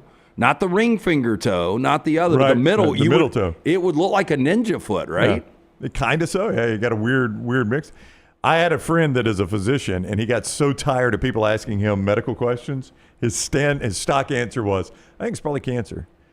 So you should probably get people to shut up. Yeah, you should probably have it seen about it. And I know you don't watch Curb, but Larry David's on a flight with a doctor. Yeah. And there's a medical emergency, and they're like, we need a doctor. And the doctor just sits there and doesn't do anything. Larry David's like, you're a doctor. Why are you not doing anything? He's like, man, I'm off the clock. Like, that would be a pain in the ass, right? To always have to answer questions. Yeah. But I'm sure it happens all the time to all these doctors. Yeah. I'm off the clock. Yeah. Sorry, man. He can die. I'm off the clock. All right. Way to Wellness. That is who helped Dunaway get that weight. You talked about how much a person gains every year. Dunaway had put on a little bit more than he wanted. He said, all right, we got to end that. So he goes to Way to Wellness, and, buddy, he's dropped a ton of weight. I can't remember who we were with. Oh, it was Nate Oates the other day. You remember? Yep. Coach Oates walked up, and I mentioned that Jim had lost that much weight. He's like, I was going to say something because just looking at Jim, I can tell. So when Nate Oates recognizes you've lost weight, you've lost weight. aplanforme.com is the website, aplanforme.com. The reason it is that is a personalized plan for you. That's not some cookie-cutter program that everybody does. They've got great supervision. Leslie and her certified staff, they're going to walk you through every step, make sure you've got the perfect plan for you. They're going to give you some meal replacements. That's what Jim talks about, and they taste so good. It's just basically like a candy bar you get to eat there. Board-certified medical professionals are overseeing this, so you're not taking any huge risk here. And the great news, there's no contract. There's no sign-up fee. Your first consultation's free. So you don't have to pay a fee. You don't have to sign a contract, and you get a free consultation. Why would you not do it if you're not happy with where you are in your life? aplanforme.com, Way to Wellness, aplanforme.com. All right, when we return, we've got a lot more to college football to get to. Brad Crawford, 24/7 Sports, with some potential 2025 upsets. Also, ESPN.com, where their top 10 Heisman favorites. See if you can find an SEC player on the list or not. We'll do that next on the next round. Follow Scott Forrester on Twitter at ScottForresterTV. I'm attorney Alexander Shunnarah, Alabama born, Alabama raised, and ready to fight for your rights. I have one of the largest firms in Alabama, and we are here to help you get the compensation you deserve. Call me, Alabama, 323-1000. Your representation is made that the quality of legal services being performed is greater than those of other lawyers. Hey, Lance Taylor from the next round to tell you about one of our favorite places for breakfast, lunch, and dinner. That is Hamburger Heaven since 1982. Hamburger Heaven has been serving Birmingham's best hamburgers, cheeseburgers, French fries, hand-spun milkshakes, and sandwiches made fresh to order. All of their ingredients are fresh and prepared daily. This includes their beef, always fresh, never frozen, hand-pattied each and every day. For breakfast, lunch, or dinner, visit any of the 4 locations, Highway 280, Irondale, Gardendale, and Homewood. Hey, for all of your IT and printing needs, reach out to our friends at Xerox Business Solutions. Look, I'm still one of those old school guys. I print my notes every single day for the show. If you watch the show here on the Next Round, you see all the notes in front of me. From day one, Xerox Business Solutions, they've been with us here at the Next Round. Local for over 45 years. For all of your IT and printing needs, visit XeroxBusinessSolutions.com or call 205-969-3000. That's 205-969-3000. Hey friends, if you're looking to expand your business and inform the Next Round audience about your exciting brand, contact us at sales@nextroundlive.com to be part of the team and advertise your product to hundreds of thousands of potential consumers on our ever-expanding platform. Let the Next Round help take your business to the next level. Get more information by emailing us at sales@nextroundlive.com, and one of our team members will work with you to build a plan to take your business to the next level with the Next Round. Hang out with the Next Round on the go. Whether you're driving to work, running errands, sitting on the beach, or you just need a break from the real world, we can keep you company. Check out the Next Round, Mystery Fifth Hour, and our other shows on your favorite podcast app. We'll meet you there. Stop by the New York Butcher Shop and pick up the finest in certified Angus prime beef steaks and burgers, premium pork chops, ribs, and all-natural chicken cut to order just for you. Their chef-prepared entrees and side dishes are the perfect dinner-to-go choice for your family and are ready to heat at home.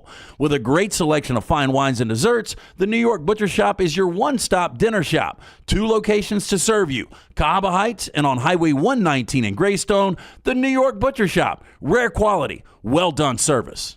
Start your day online with our website, nextroundlive.com. The latest videos, podcasts, and college football stories. It's also a great way to stream the show or shop in the Next Round store. Stay connected by visiting nextroundlive.com. That's nextroundlive.com. It's bow time.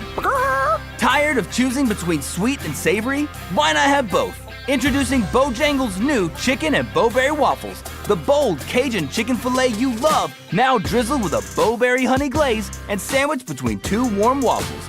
Which means your favorite meal of the day just met your new favorite dish. And lucky for you, it's served all day. But it's only here for a limited time, so try chicken and bowberry waffles at Bojangles today. It's bow time. Since you listened to my last message so well and got rid of those cargo shorts and stained t-shirts, it's time to replace them with Rhoback. Go to Rhoback.com and click on the Refresh collection to find all that you need for an EG-approved wardrobe. It includes pieces that will have you ready to hit the golf course after a busy day of meetings or comfy favorites for travel and working from home. Get 20% off using code TNR20. See, I'm saving you some money. I'm attorney Alexander Shunnarah, Alabama born, Alabama raised, and ready to fight for your rights. I have one of the largest firms in Alabama, and we are here to help you get the compensation you deserve. Call me, Alabama, 323-1000. Your representation is made that the quality of legal services to be performed is greater than those of other lawyers. Jim Dunaway, Lance Taylor, Ryan Brown. Live from the Birmingham Racecourse Casino Studios, the Next Round, presented by Bud Light, is on now. All right, Dunaway off this week. It is hour number 2 of the Monday show, The Next Round. We always appreciate you joining us, however you join us. If you're on YouTube and can give us a thumbs up, we greatly appreciate that. That helps us a ton when you give us a thumbs up and comment on our videos. Also, if you could share wherever you are, if you're on Facebook or on Twitter X, if you don't mind retweeting or sharing on Facebook, that helps us a lot. And all those of you that are podcast listeners, we greatly appreciate it, but we ask any of you, go to Apple, Spotify, iHeart, Google Podcasts, wherever you get our show. It helps us tremendously when you like, follow, subscribe, and turn on automatic downloads. Do those things for us. We greatly appreciate it. Like us, follow us, subscribe wherever you are, but turn on those automatic downloads so those podcasts download every hour, every day. And that helps us a ton, and we are greatly appreciative of you helping us that way. J.M. Green says, Mobland sucks. Those are some of my favorite actors, but really crap plot and storyline. Try watching Line of Duty or Top Boy instead. So he is on Mobland. I haven't watched it yet. If you like action, it's way over the top. You remember how Gangs of London was over the top? Yeah. So over the top, I didn't watch season 2. Yeah, the I violence. guess there was a season 2. I don't know. There's season 3. The action sequences and stuff aren't nearly like that, but just the plot line is I mean, you've got all-out war, basically. But, Tom Hardy's great in it. Pierce is pretty good.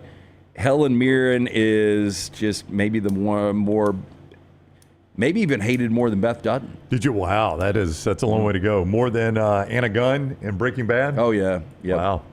Mm-hmm. Did you keep going on Gangs of London? Gangs of London? No. I did that first. Did you ever watch that, Melton? You or Tyler, either one? No. Tyler, I watched the first episode of season 2. Like, it was on that trajectory where you're not going to have enough characters to have a second season. And when they started season 2, as over the top as you thought 1 was. Yeah, 2 was even worse. Well, the first episode, I was like, oh my gosh, this is. Did you see the episode with the guy with the machetes in the hotel room? I think, yeah. Yeah, that was in season 1. Yeah. Tyler, did you ever see that one? Did you ever watch Gangs of London? I think it was on AE. I did not. I usually don't watch many shows unless it's the big HBO Sunday night shows. Yeah, Tyler has told us that. He is strictly a movie theater guy. I keep forgetting that every time I ask him. Yeah, and I think television shows are so much more in front of what they're doing cinematically right now. Like, I don't even think it's close. So Lance says you're seeing the lesser of the quality. I would rather see a good movie. I would disagree hard. He's disagreeing. Golden age of television and the golden age of cinema has way past us, unfortunately. I feel like both are becoming watered down. I'm actually taking the route that there's way too much quantity of both right now. I kind of agree with Melton on that. It feels like everybody is shooting. Oh, I don't disagree with that, but I'm saying like they're getting some right on television. They're really not getting anything right in film. Like, I almost started The Brutalist last night, but I was like, man, I don't have 4 hours. But yet you have, 10 hours to watch a television series. No, so what I do is I try to rotate them. I'm not one of those that sits there and watches 3 or 4 straight. Try not to. I'll watch 1 or 2, and then I'll go to a different show and watch 1 or 2. Well, you could pause the movie and I could, join yeah. it again. That's you why watch an hour a night. Tyler said, hey, look, you need to break it up in 2 or 3 different viewings. But I like watching a film all the way through. That's fair. Everywhere, just about, I mentioned I was at a wedding. This came up at a wedding. I was at a golf store. This came up at a golf store. I was at church yesterday. This came up at church. The P. Diddy opening statements. That is incorrect. Okay. The Hugh Freeze comments in our Coca-Cola Conversation. You were down at the lake. I don't know if anybody asked you of it. It came up. Yeah. I know the request that we have received for rights to permission to use this. I know it is being talked about around really America based on some of those requests that we've received. I don't have a lot of regrets in the 25 years I've been in broadcasting. Yeah. But I still don't understand how I didn't ask a follow-up. It's very embarrassing. I know why I didn't, because I was thinking of it right then, and I said this on the air on Friday, because A.J. McCarron and his wife were standing right there. Yeah, he was next, and we kind of felt rushed. We were wrapping up. No, you're right. He was having a good time, and it was a good time. We're just off the golf course. But it was very weak because that was the one thing. Like I couldn't even think of anything else during the interview when he said that about the 6 and 6. I think in hindsight, Hugh wishes you had asked a follow up so he could clarify a little bit. So, well, do you think how would he have clarified that? Because I did see on social, a lot of people said that we were just sensationalizing, stirring shit up. All we literally did was release what he said with no commentary. Nothing. No commentary. We released what he said. It's everybody else in the world that's done the commentary on it. Right. Scott and Taylor edited it, shared it on social media, and that was it. Okay, so how do you think he would have clarified if the follow-up would have been, whoa, real quick, you're in year 3, you're making elite money, you're making top 15 money, for a fan base that is starving to get back to relevance, how can that even be a comment from you? Let's do this because it has been talked about everywhere. Let's play it. You do the follow-up and I'll be Hugh Freeze. Okay, fair enough. All right, here is the video that everybody is talking about. The answer that Hugh Freeze said, and then Lance is going to do the follow-up and I'll be Hugh Freeze. Going into this season, does it feel a little bit different? Do you feel like, hey, I've got to win X amount of games? I'm not a fool. I think we've got to go to a bowl game, and I think our administration understands.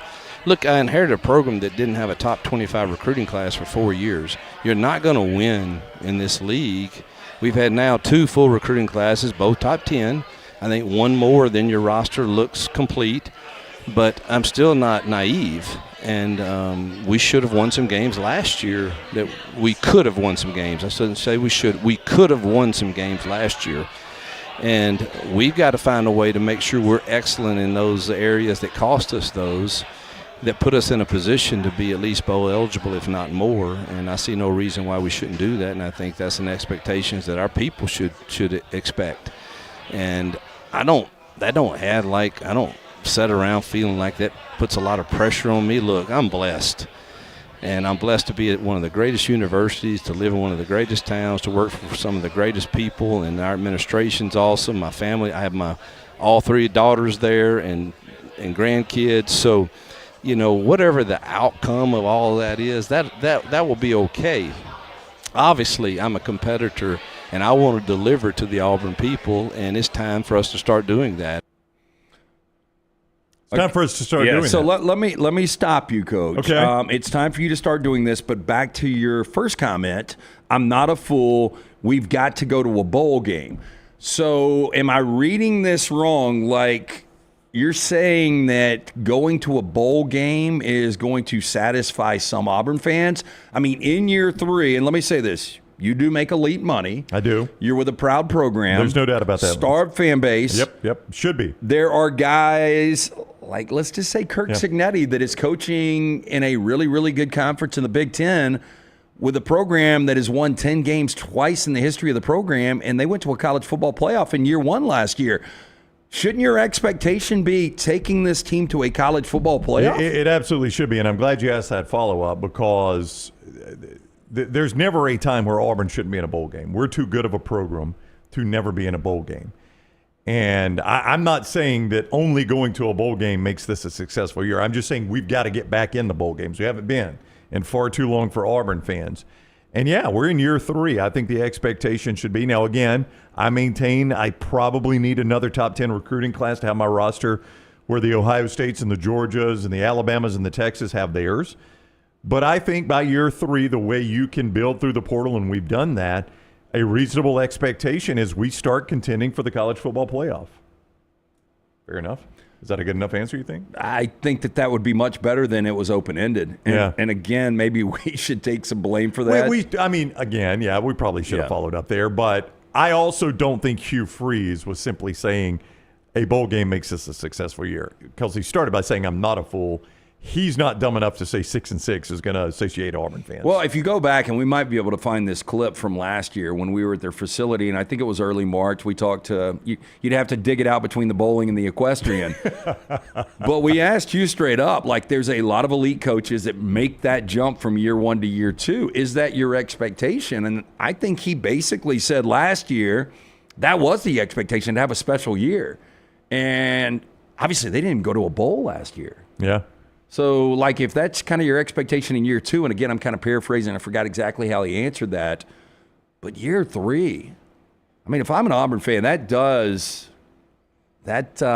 maybe we're taking it out of context, but I'm very, very disturbed. Yeah, there were a lot of Auburn fans. Their reaction to me was, I cannot believe my coach stood with you guys and said, we got to make a bowl game this year. I mean, they were disgusted by that. And I told all of them, like, I was standing there. I don't think that's what he was saying. Well, I had somebody at the lake tell me, well, do you really think he's going to set himself up for failure? And I said, what are you talking about? And he said, well, if he comes out and says, we really need to go to a college football playoff, and then he doesn't, he's getting paid elite money. He's at a program that expects that. So I don't think there's anything wrong with him saying, in year 3, we should be in that 12-team playoff. Well, but that is our goal. So I'm going to go in the Wayback Machine here for those that will remember 2000 and Mike DeBose.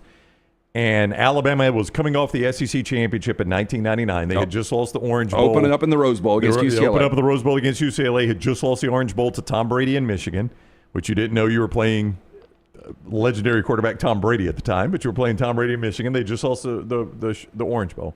And they're opening with UCLA in the Rose Bowl. And Mike DeBose makes the preseason rounds on shows like Herb and Ben, Feinbaum, SEC Media Days, and starts talking about embracing the national championship. That's who we should be at Alabama, embrace the championship.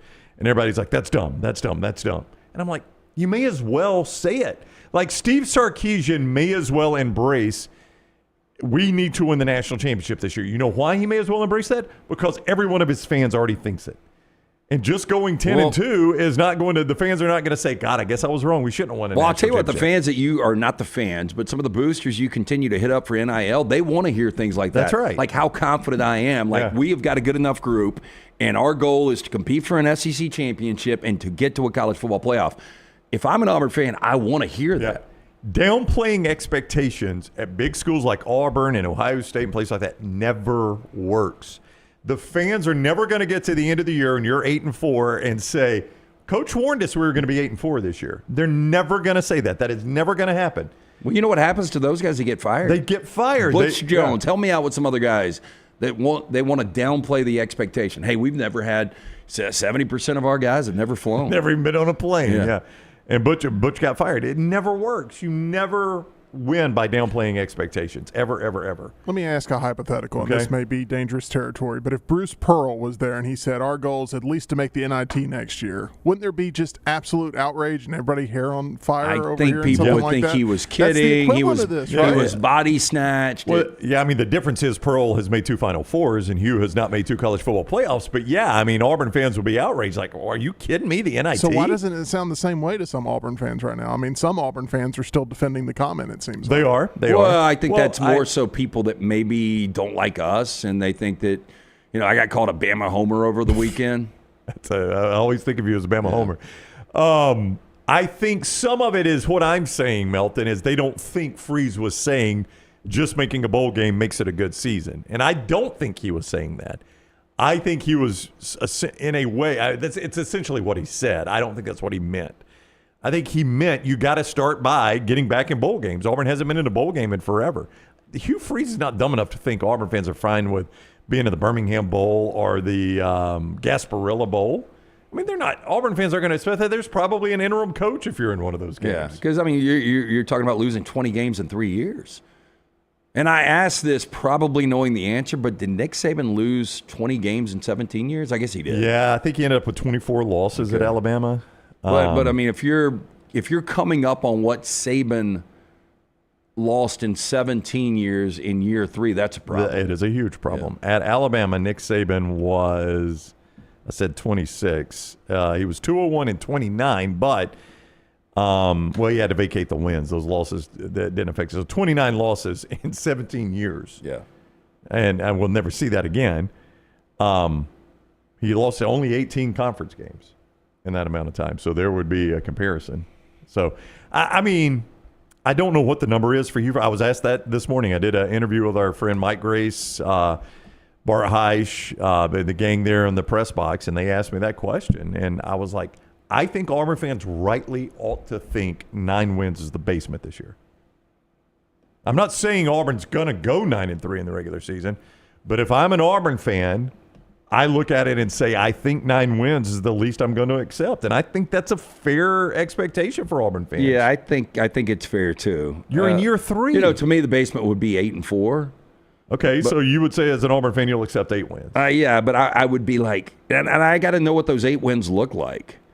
Are you competitive in the 4 losses? In the 8 wins, if you beat somebody maybe you're not supposed to beat? I mean, those are all things. Those are all things. Yeah, and I will say this would look so different if you went back to year 1 and you take care of New Mexico State, which, in retrospect, if Auburn would have been more prepared, and that's on Hugh, they win that game. And then if you don't have Gravedigger at the end, I mean, 8 wins in year 1. It's totally different, doesn't it? It really does. But, now in year 2, you're 2-6 in conference, you're 5-7 overall, and that Baylor game is just massive. There's no other way to put it. Yeah. What's the point spread in that one again? We've actually got a point spread. Don't we? I think it's 1.5. Yeah, right around a pick. I saw it earlier. So it's going to be. Auburn 1.5 right now. Tough road game, Friday night road game in Waco for Auburn. Really difficult place to start the year. Breaking in, though he's an experienced quarterback, a new quarterback. Well, if you lose this game, then what you start to look at a problem. Is you go on and say Ball State and South Alabama are wins, but then you go to Norman to take on a team you're going to be an underdog. Then the next week you're going to be underdogs in College Station. Then the next week you're going to be underdogs in Georgia. If you start 2-4, 2-4, you might get fired then. Yeah, I mean there is a possibility because then best case, do we really believe at 2-4 now we're going to run the table and win 6 consecutive games? Including a game against Alabama to end the season. I don't think people would see that. So, the kind of basement at 8-4 becomes almost unachievable if you start, 2-4. He points out games, Hugh Freeze does, that they could have won that they lost. The most obvious ones are the Cal game. Yeah, I mean, what was it, 5 turnovers from basically from Peyton Thorne. Yeah, from Peyton Thorne. But from the Auburn offense. And it's a 21-14 game where your defense completely shut Cal down in the second half. Arkansas, they lost at home 24-14. Oklahoma, you've got that game in control the whole time till you throw the pick 6 at the end. I mean, there's obviously 2 there you could win. At Missouri, Auburn felt like the better team for a lot of that game at Missouri. Yeah, I still would give them 2 more wins. I'll give them Cal and Oklahoma. I'll give them Cal and Oklahoma. Because, you could easily say that Texas A&M could have flipped the other way. That's right, and that's the point I was going to bring up. But that's really the only one. That's the only one that they won where you're like, it could have gone the other way too. Because they smoked ULM, they smoked New Mexico, they smoked Alabama A&M. How different does it feel at 7-5 in year 2, though? I still think the expectation would have to be 8 wins. I don't think the expectation changes at all. Actually, if you're 7-5, it's probably 9 wins. But that's where I am right now, so I don't think it changes at all. But the conversation on this continues, and Hugh, he said what he said. I'm not saying he didn't say it, but I am saying. Yeah, I don't think people realize this, and they can say what they want about, Alabama homer and blah, blah, blah. I like Hugh a lot. Hugh is a very likable guy. I know there's some people out there, even with the Auburn fan base, that probably don't like Hugh. I am pulling for Hugh. You actually fought for him over Kiffin. You're like, if you want to hire the better football coach, you hire Hugh Freeze. Yeah, and it looks stupid right now. It absolutely looks idiotic. It kind of does, It does. Hugh, his signature win right now at Auburn is? Well, we talked about it the other day. It's Texas A&M. And that's not a signature win. They were a ranked team. I think it's his only ranked win. They were a ranked team at the time. Yeah. So, I do agree with Luginbill on both his teams, which is probably bad. On really improved teams are going to be Auburn and Oklahoma. Yeah. And I will stick with those, but with improvement, I'm talking about the bottom for both of those. And Oklahoma does have a really difficult schedule, is 8 wins. Yeah. It's weird that a lot of the reasons that people think those could be improved teams is they change quarterbacks. Yeah. And one of those quarterbacks is at Auburn. Jackson Arnold goes to Auburn. And it's the reason Auburn fans think they could improve. And Oklahoma fans think they've upgraded at the Ben Arbuckle, John Mateer combo. So this, and I'll use this analogy, I'm sure more moving forward, this is the Stafford golf trade. Where it works out for everybody. Yeah, I kind of agree with you. I think it's going to work for everybody. I agree. Let's do the Michelson viewing menu, and then we're going to talk about some potential upsets from Brad Crawford. Tyler is going to walk us through what he's watching, thanks to Michelson Laser Vision. Yeah, you talked about old radio days. One of the best decisions I made way back in radio early on in my career in 2003 was going to see Dr. Mark Michelson at Michelson Laser Vision. I wore the contacts for more than a decade. I was wasting money each and every year on the contacts and solution. Went to see Dr. Michelson, who, by the way, the first to perform the LASIK procedure in the state of Alabama way back in 1995. True pioneer, got the procedure done. 2015 vision, still have it. Better than 2020. Make the phone call that I made. 205-969-8100. Ask for Amy. Tell her the next round sent you. They're going to hook you up with a hassle-free consultation, 0 to lose, to find out if LASIK is right for you. 205-969-8100 or MichelsonLaserVision.com. First off, at AMC Theaters at 7 p.m., we've got a Scream Unseen. So this is an unreleased horror movie. And based on the rating and runtime and which studios typically participate in this, I think it will be the movie Bring Her Back, which is directed by the same brothers who made Talk to Me, Danny and Michael Filippo. A brother and sister uncover a terrifying ritual at the secluded home of their new foster mother. I want to go into this movie completely blind. I've only seen the trailer once, and I'm sold. So I don't want anything to be familiar to me. I want to go in completely blind. I do not like going into a movie blind at all. Oh, no, I love it. I flipped by the other night. I forgot what I was looking for. Maybe I was looking for Sinners to finally hit the stream, pay $20, not worry about it. When should I expect this, by the way?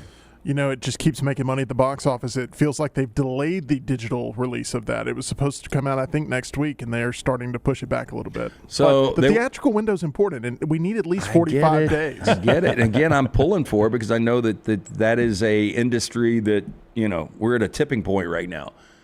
With all that said, there was a movie called Locked. Yeah, I saw it. You did see the movie? Yep. Bill Skarsgård and Anthony Hopkins. Is it terrible? It's okay. Yeah. I thought to myself, like, this is unique. So anyway, this kid, the Skarsgård kid, is breaking into a car, and then he gets locked into the car. And so I guess the owner of the car is Anthony Hopkins with the voiceover. And so it's, I guess, 90 minutes where he's locked in this car trying to get out. Oh, that sounds awful. Yeah, and I started thinking, like, I respect if you can write good enough dialogue to have basically a one-on-one situation where you can entertain for an hour and a half. How do you not just break the window and climb out? I think he tries to break the window. Oh, okay. Yeah. Yeah, it's one of those like luxury security SUVs that are like all bulletproof and have like EMP protection and all that. Bad car to stuff. steal right there. They probably have measures that prevent you from stealing. Yeah, those. but I was just like, I don't think I can invest 90 minutes when he's not going to be moving out of this car. Does it have like incredible twists and turns? Not really. Okay. Well, I'm glad I didn't watch it. It's pretty mediocre. Yeah. Tyler, shut that one right down. Next up on Peacock, if you want to prepare for Now You See Me 3, you can watch Now You See Me 1 and 2. They added it this month. I think these movies are pretty fun. It's like a sort of goofy heist movie with magic. Well, I saw the first one, Jesse Eisenberg, Woody Harrelson, Morgan Freeman. I thought the first one was pretty good. It didn't pull me into watching number 2, though, so I sure as heck probably won't watch number 3. That's fine, because on the AMC channel tonight at 7 p.m., I've got 2 movies back-to-back that I think you'll like. You got The Breakfast Club and then Ferris Bueller's Day Off immediately after. Yeah, Tim's kind of scowling because he thinks The Breakfast Club's overrated. It comes up every time I produce The Breakfast Club, and I'm like, why? Best 80s movie in my opinion, but those are both top 5 80s movies. I'll give you Goonies. You can throw Goonies in there. Back to the Future. Yeah. Buckle up, Melton. I've never seen either Breakfast Club or Ferris Bueller's Day Off. Oh, you're kidding, right? No, I'm 100% serious. You're halfway lucky in that regard, then. This Breakfast Club is torturous. What really blows me away about that is you grew up in the 80s. I did grow up in the 80s. And I started watching Breakfast Club on a plane once and tapped out. Good call. Yeah. I don't think Breakfast Club is for you, but I think you'd like Ferris Bueller's Day Off. I That's don't the know one how I'm surprised Breakfast you Club, haven't seen. like, you might never have served time in detention because you were Mr. What is it? Mr. Echoes. Yeah, Mr. was Echoes. what I was awarded. I think Brown would love Rocky 4.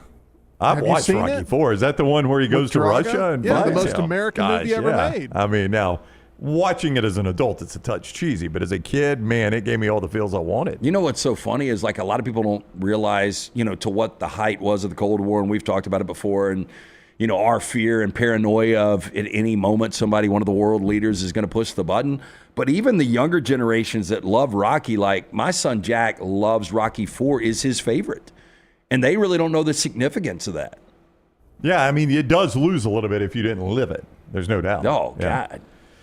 That is the viewing menu presented by Michelson. I'll add Breakfast Club and Ferris Bueller's Day Off to the list. Along with Jurassic Park. And Die Hard. And Die Hard. And yes. what was another one that jumps out? I cannot remember. In those order, though, I would go... Well, because of the significance... I mean, I like Breakfast Club more than any of them, but I would go Jurassic Park, Die Hard, Breakfast Club, Ferris Bueller. I think that's fair. And I would go home at noon today. Don't play golf. Just watch all those. It is soaked around here. Not playing golf is not going to be a problem. I mean, my gosh, it will not stop raining. Yeah, how bad is the drainage on the courses? I mean, that's one of the reasons. Did they even resume play yesterday at Regents? Yeah. Oh, no. They played most of the day and darkness got them. Okay. It's soaked. I mean, you can only drain so much. When it will not stop raining, you can only drain so much, and it will not stop raining. We'll do those upsets when we come back from Brad Crawford, potential college football upsets. Heavy SEC flavor in this one, by the way. UCA, Urology Centers of Alabama. Men, you need to pay attention to the urological health in your body. Listen to what your body is telling you. Unfortunately, we got the news over the weekend that President Biden is suffering from prostate cancer. You have to catch these things early. Hopefully, they've caught his early enough, and prayerfully, that will be healed in his life. Urology Centers of Alabama can make sure you are on the front end. 205-930-0920, 205-930-0920 to find a location near you, or urologycentersalabama.com. Everything from kidney stones to prostate health, all of that. Urology Centers of Alabama, 205-930-0920, urologycentersalabama.com. Coming up Wednesday night, we're back out at Odie's for trivia. Yeah, great place to grab lunch today on this Monday. Fantastic food from Rodney Davis. Has been doing it for almost 40 years now. Award-winning wings, delicious burgers, great sandwiches like the Diablo sandwich. 2 locations, the original, which we will be at Wednesday night for trivia. That's in Crestline, the newest location in Edgewood, corner of Broadway and Oxmoor. Get in and see Will Haver and that great staff. Ice-cold beer buckets full of the Bud Light. It's Odie's Tavern. Take the next round anywhere you go with official Next Round gear. Buy yours today at nextround.store. I'm attorney Alexander Shunnarah, Alabama born, Alabama raised, and ready to fight for your rights. I have one of the largest firms in Alabama, and we are here to help you get the compensation you deserve. Call me, Alabama, 323-1000. No representation is made that the quality of legal services being performed is greater than those of other lawyers. Hey, there's nothing worse than waking up to a plumbing problem. Don't get caught in a flooded house. Call the guys at Hemp Hill Services. Adam, Chad, and the team at Hemp Hill are the only ones I trust to fix it and fix it right the first time. Hemp Hill Services does it right and always at a fair price. For all of your plumbing, cooling, and heating needs, trust the name that Birmingham has trusted since 1954. That is Hemp Hill Services. Call now, 205-229-2090. That's 205-229-2090. If you're looking to expand business and inform the Next Round audience about your exciting brand, contact us. Send an email to sales@nextroundlive.com to be a part of the team and advertise your product to hundreds of thousands of potential customers on our ever-expanding platform. Join our existing partners in the fastest-growing media space, both live and on demand, and reach the most desirable audience for your business. Get information and more by emailing sales@nextroundlive.com, and one of our team members will work with you to take your business to the next level with the Next Round. Hey, you. Days warming up, looking like spring.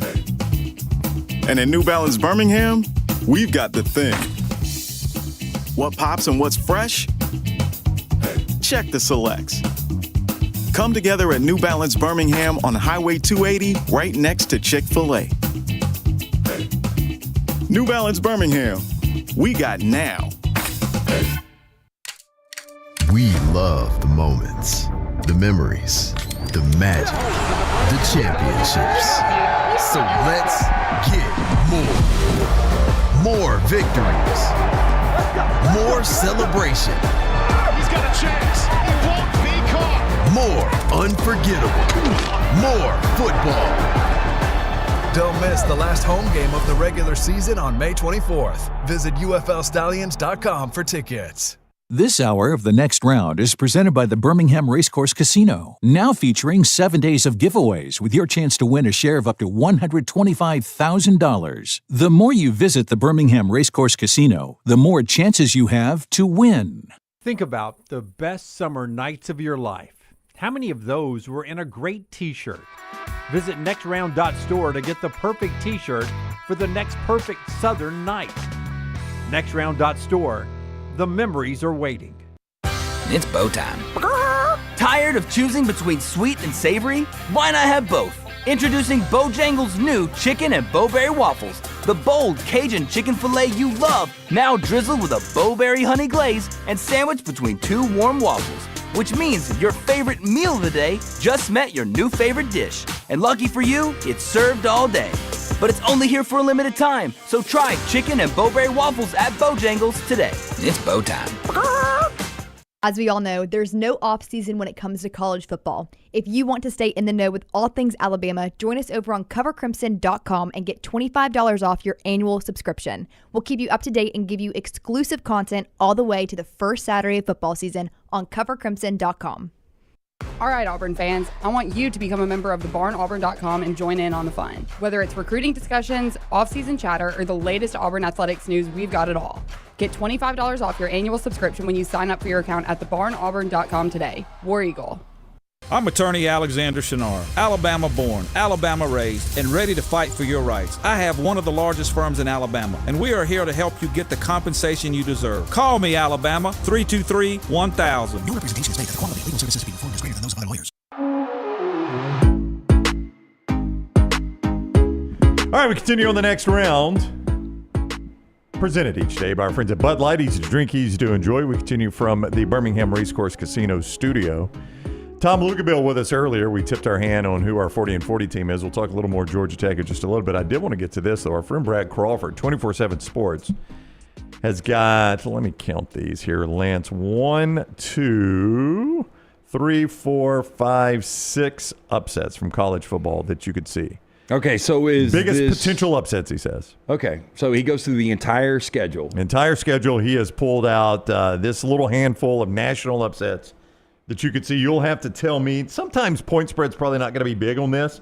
Do you have the games week? that might? I was going to say if you had the week or the date, then I could pull it and I could tell you who I think he's going to go with here. These will be games that may not always point spread wise be a massive upset. So before we get into the that's only going to be a 3-point spread, these are going to be games that a contender or somebody that might be well thought of could lose. I will say 4 of these are national championship contenders. Okay. 2 of them are not, but 2 of them are maybe sexy teams.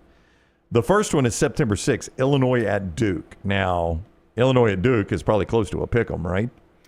I would say, yeah. I think Illinois will end up going off about a 2-point favorite, and I kind of like Duke. But one reason he brings this up is a lot of people are talking about Illinois being this year's Indiana. Yeah.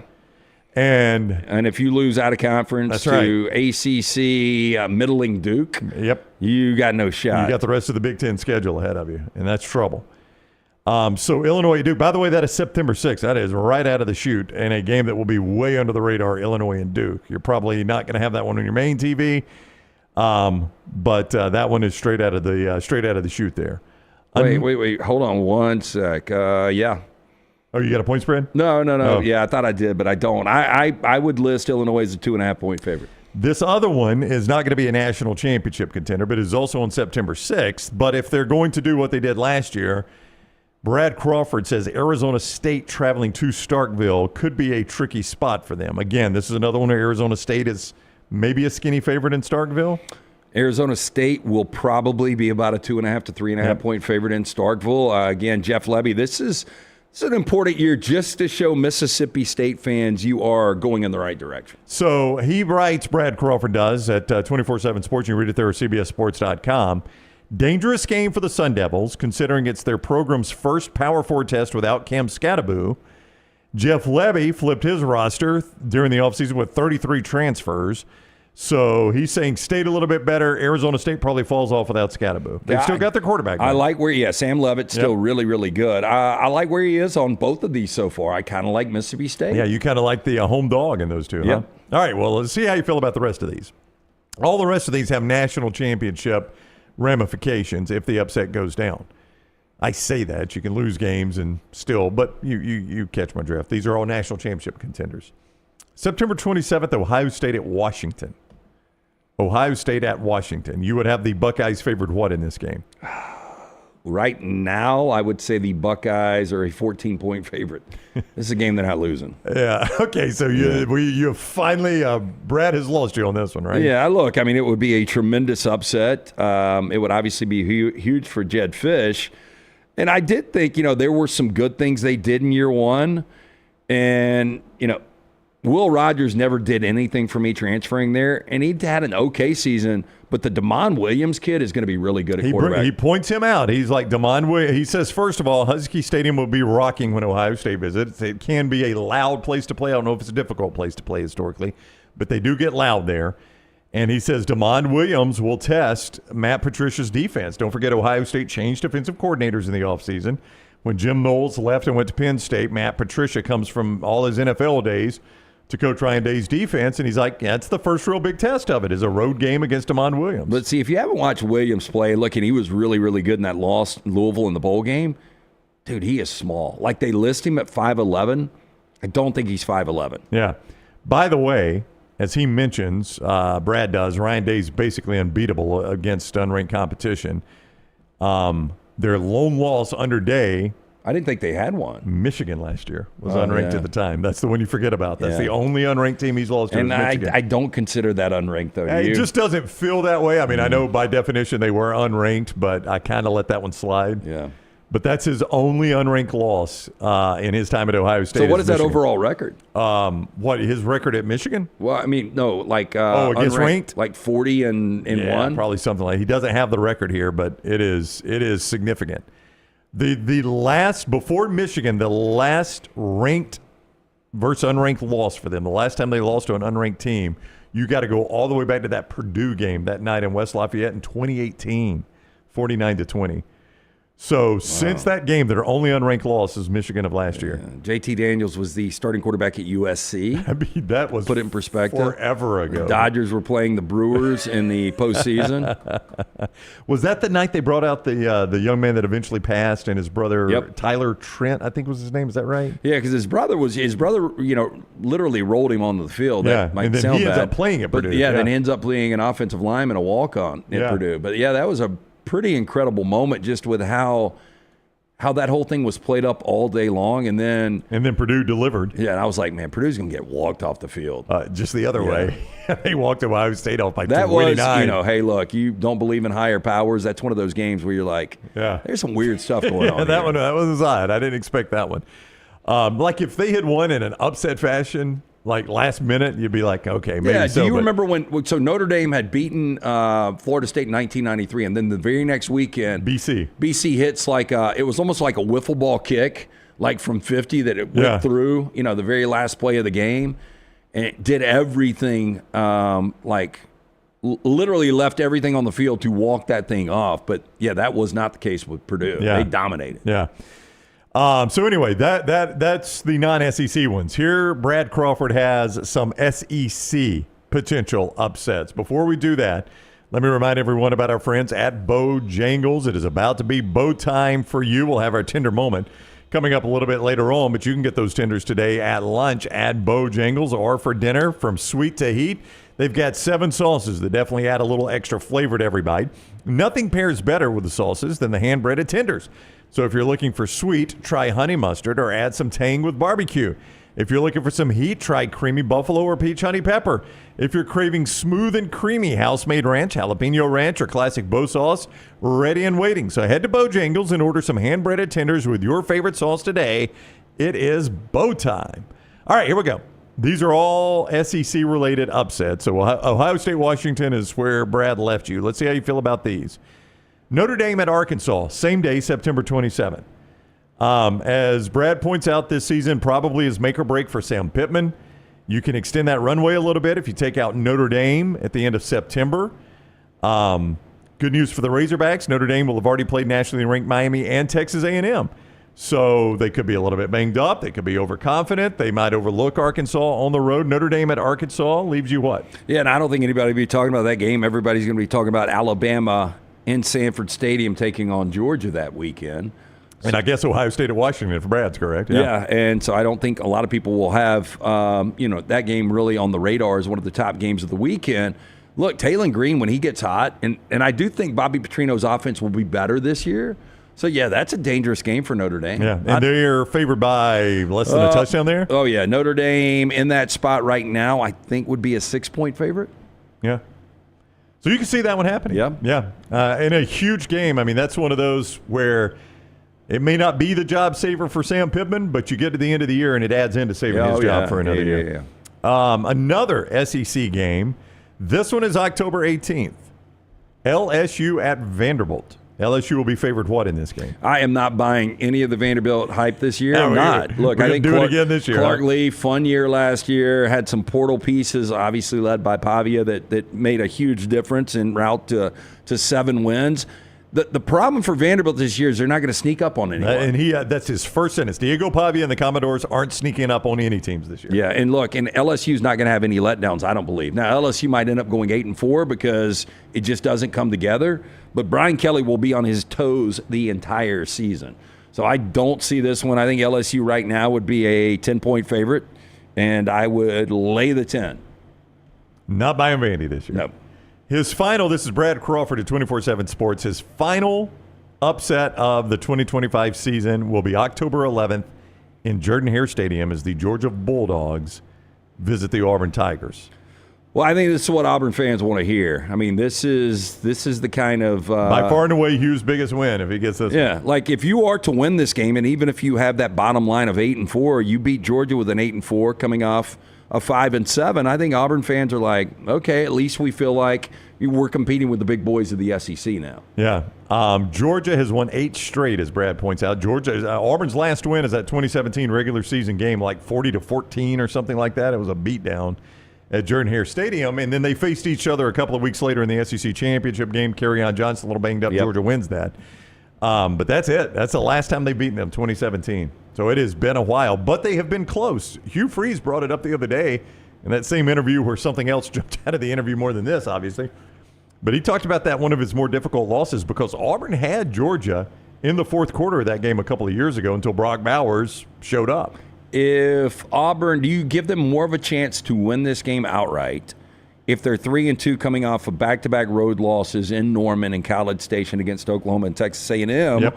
Or if they're 5-0 at that point, Auburn's probably ranked in the top 15. I mean, obviously the atmosphere is going to be better. The atmosphere is going to be great regardless, but if they're 5-0 and they're in the top 15 playing a potentially 5-0 Georgia team, better chance of Auburn winning 5-0 versus 5-0 or 3-2 versus 5-0? That's a really good question. So you're and I know a lot of people don't make sense with that. No. But what you're basically asking is it easier to pull the upset if you're sneaking up on them or if you're playing and if close you're more desperate at that point? Like we've lost back-to-back games now. If we're going to right the ship, we can't have any other era in the SEC if we want to achieve what a lot of people want us to achieve. And some of that, will be answered by Georgia too. Have they lost Alabama at home?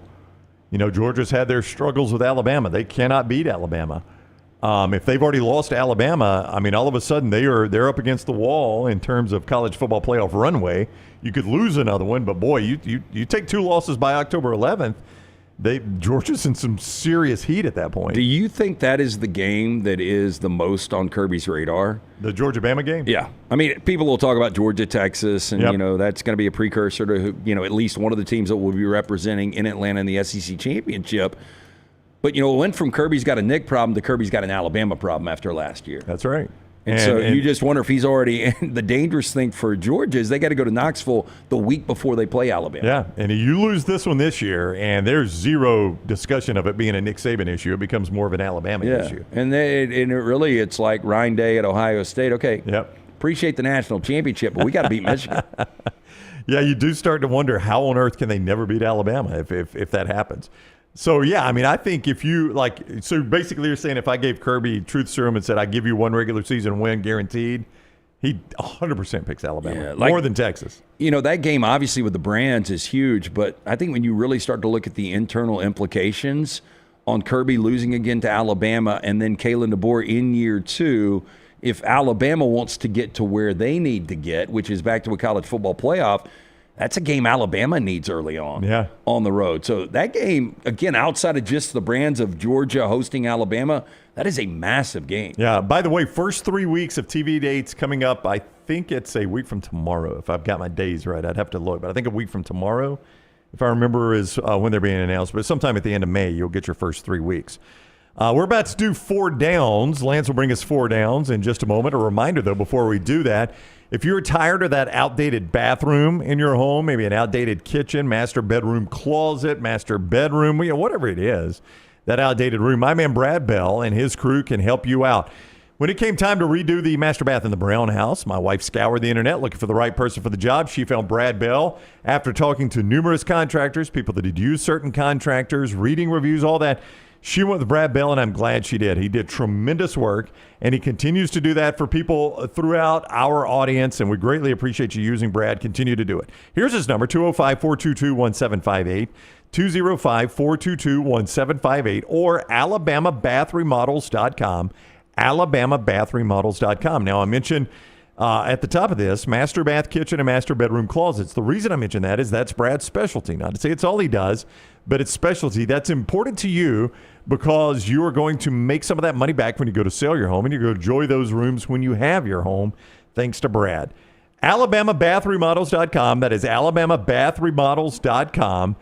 And 205-422-1758 for Brad Bell. It is time for 4 downs. Tim Melton, if you will, please. First down. Okay, so we were talking about our 40 and 40 team today, Georgia Tech. If I asked you this year, more wins. It does help when I do the 40 and 40 before 4 downs. I've remembered that. More wins, Georgia Tech and Haynes King, or Haynes King's former team, Texas A&M. I mean, Texas A&M feels like where they always are, right? About a 8-win team.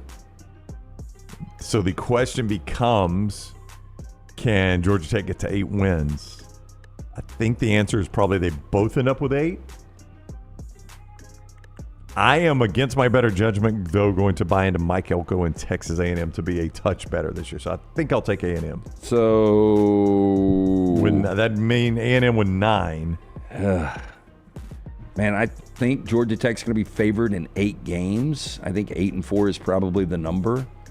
I think they're both 8-4. Yeah, I know that's what I said. Yeah. I think the answer is they both are at 8 wins. But if you made me pick one that could get to 9, I would probably foolishly take Texas A&M. Second down. Let's go with this one. Andre the Giant would have been 79 years old today. Ultimately, the better career, Andre the Giant or Andre 3000? Outcast, if you're wondering. Thank you, Lance. Well, I know. Has Andre 3000 done anything solo outside of Outcast, though, that has been successful? I mean, he tried to get into acting and had a few roles. I mean, look, Outcast, if they would have stayed together, wouldn't have gone anywhere. But I grew up when 80s WWF wrestling, the stars were household names. So I think I would go Andre the Giant here. And then he also, he got into acting and was actually in a successful movie, more so than Andre 3000. The Princess Bride. Princess Bride's a pretty successful flick, right? Better than Be Cool. Yeah. Yeah, I think Andre the Giant is the correct answer. Yeah, you have a soft spot in your heart for him as a giant yourself, right, Milton? Would you say that about any other type of human being? And being able to, that's height discrimination, Brown. Is my apologies, Tim. I didn't mean to offend you. And there's so many legendary Andre the Giant stories. They feel like urban legend, but most have been confirmed. He could knock them back. Yeah. I got so Jack sent me something on Instagram, one of these little DMs of Andre the Giant story, and apparently he was out at a college bar, and these kids kept throwing beer cans and hitting him in the head, and they finally ran out, and he chased them out and flipped their car over with them in it. I mean, the least believable part of the story is kids are picking on Andre the Giant. Right. Because he could absolutely crush them if he lost his temper. But that's all cool, but the answer's Andre 3000. I disagree with you on that. I'm torn on this. This is really, really difficult. But because of more, Andre, Outcast was awesome, and they still are. Perfect discography, not a single misstep. Well, you're right about that. I mean, it's pretty much flawless. Look, I'm sorry, Miss Jackson, but it's Andre the Giant. Nice. But I was just going to say, out, so you did it. The significance to that sport, and I still think we're going to be, because he literally is one of the wonders of the world. We'll be talking about Andre the Giant. Maybe it's because it was when I was growing up, but I think when you had Hulk Hogan, Randy Macho Man Savage, the Iron Sheik, Andre the Giant, the Junkyard Dog, the personalities seem to peak in early 80s WWF. Am I wrong about that, Melton? No, it peaked in the late 90s with the Monday Night Wars. That's when you had the old stars that you're referring to with the new generation of WWF stars that like Stone Cold, The Rock, Triple H, Mankind. That was the peak wrestling and big time personalities. But it was amazing how much all of those big names respected Andre the Giant. Absolutely. Yeah, he was a pioneer. Now, of course, I think a lot of the more respected rappers really respect Andre 3000. If you hear Eminem talk about his favorite rappers until I Collapse, he names Andre 3000 as one of his 5 rappers. Yeah, I will say WrestleMania 3, was that 88? Is that right? Do you remember? 87? I don't know I can't remember the exact year of WrestleMania 3. Yeah. I want to say it was 87, if I had to guess. Yeah, so 1987, I'm 11 years old. WrestleMania 3 felt every bit as big as the Super Bowl to me that year, honestly. March 29th, 1987, literally the day after my birthday. I'll never forget us crashing the living room of Rusty Bouchard's house, and we had bought it on pay-per-view. I felt like it was watching the Super Bowl. Honest to goodness truth. The Super Bowl had just been a few months before. WrestleMania 3 felt every bit as big. Was Rusty related to Jerome? He was not. Okay. Get out of my yard? Yeah. Not that I'm aware of. Third down. Kevin Garnett, 49 years old today. Kevin Garnett, Kevin Durant.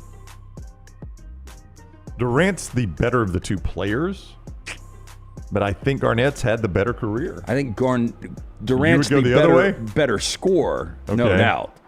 I don't know. Yeah, I think I would probably go Kevin Garnett here. Garnett had a movie. He was in Uncut Gems. Well, I heard that was a terrible movie, though. It was overrated. No, I don't think so at all. It was supposed to be Amari Stoudemire in that role, by the way. Well, I just say they got the terminology wrong again when it comes to gambling. Right. Final scene for a lot of people was shocking. I thought Sandler was over the top. Supposed to be. Was he? I think so. Yeah.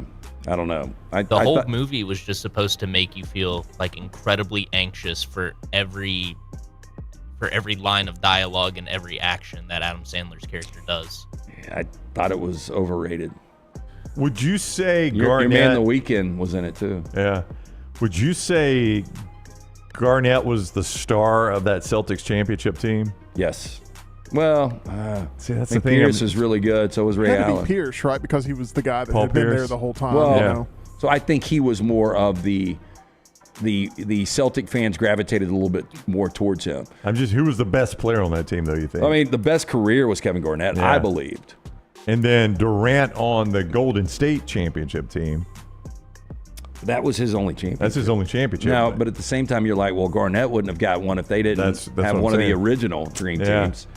I think Garnett benefits from playing in a more physical era as well compared to Durant when it comes to legacy and reputation. Well, and defensively, it's not even close. Garnett over Durant. Yeah. I would go Garnett. Yeah, I think I'm going to go KG. Fourth down. Okay, because we took Garnett there. Garnett again, 49 today. Kevin Garnett or Kevin Hart?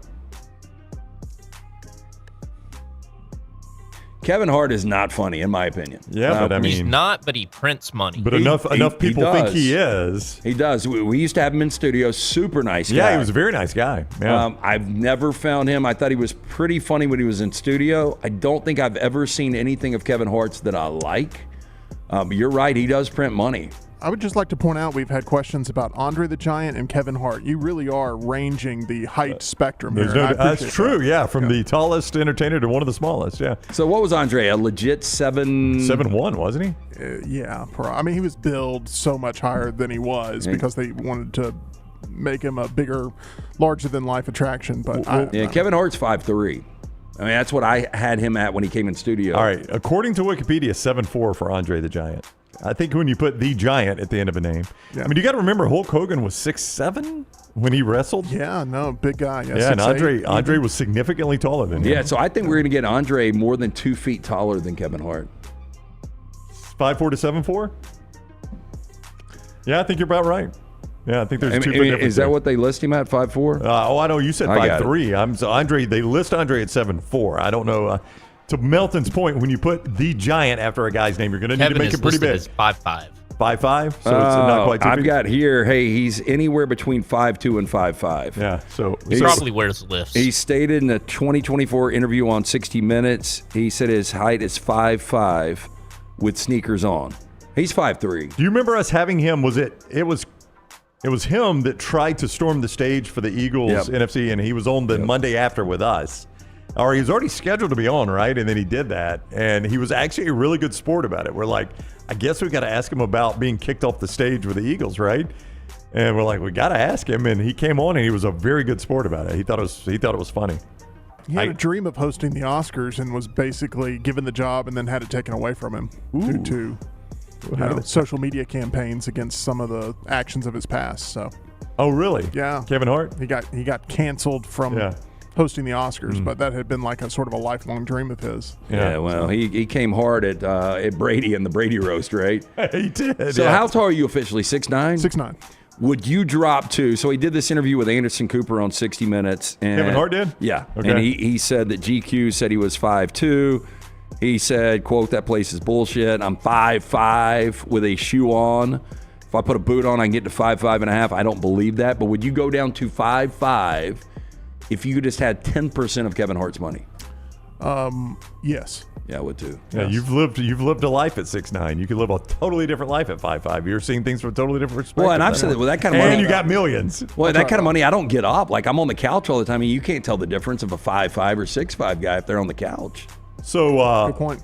Josh Sisk from the Pennant Grace texted me and said that the medical condition that Andre had made him look a lot larger. They believe he was only 6'11", but he had a massive head and massive hands because of whatever that medical condition was he had.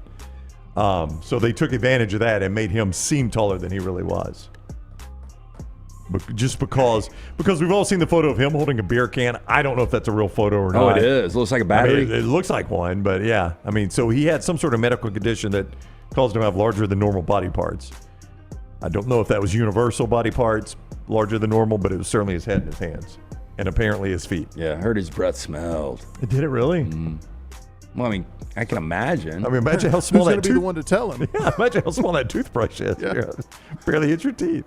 That is 4 downs. Thank you very much for that, Lance. Also, a reminder, Woodhouse Day Spa. We've got summer coming up, and Mom, man, hey, the end of the school year, you know who that's stressful on? Those moms, man. They have got a lot they got to deal with. Hey, and that's a great graduation gift No as doubt well. about it, yeah. Yeah, look, you got the girl in your life, your daughter, your niece, somebody like that graduating from high school. You can get them a special person gift online 24/7, birmingham.woodhousespas.com. Let them choose from a menu of over 70 options, including the massages, body treatment, skincare, waxing, nail services, and much more. Woodhouse Day Spa voted America's best day spa since 2009. Order that special person again online 24/7, birmingham.woodhousespas.com, or just stop by the Summit Shopping Centers. Tell Stewart and that great staff the Next Round sent you. All right, more on our 40-40 team. Georgia Tech coming up. College football quarterback tiers from, was it CBS Sports that did that? CBS? ESPN. ESPN. I was very close. ESPN did that. I knew it was letters and a network.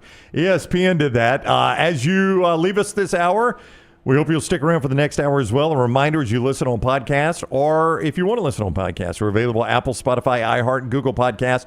Whatever you do, though, whether you listen or not every day, you know what helps us a lot? When you like, follow, subscribe on those platforms, and turn on automatic downloads. Do that. It helps us a ton, and we greatly appreciate you doing that. Make sure you automatic download those podcasts every single day on as many platforms as you want. We greatly appreciate it here on The Next Round. More of The Next Round after this. Follow The Next Round on Twitter, Instagram, and Facebook at Next Round Live.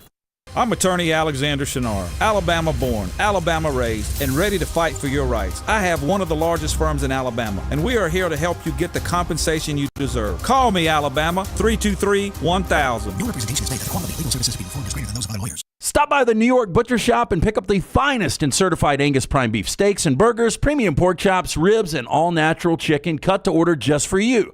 Their chef-prepared entrees and side dishes are the perfect dinner-to-go choice for your family and are ready to heat at home.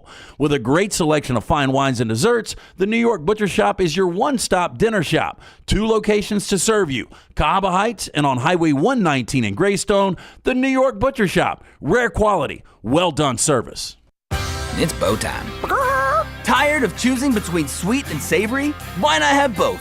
Introducing Bojangles' new chicken and bowberry waffles. The bold Cajun chicken filet you love, now drizzled with a bowberry honey glaze and sandwiched between 2 warm waffles. Which means your favorite meal of the day just met your new favorite dish. And lucky for you, it's served all day. But it's only here for a limited time, so try chicken and bowberry waffles at Bojangles today. It's bow time.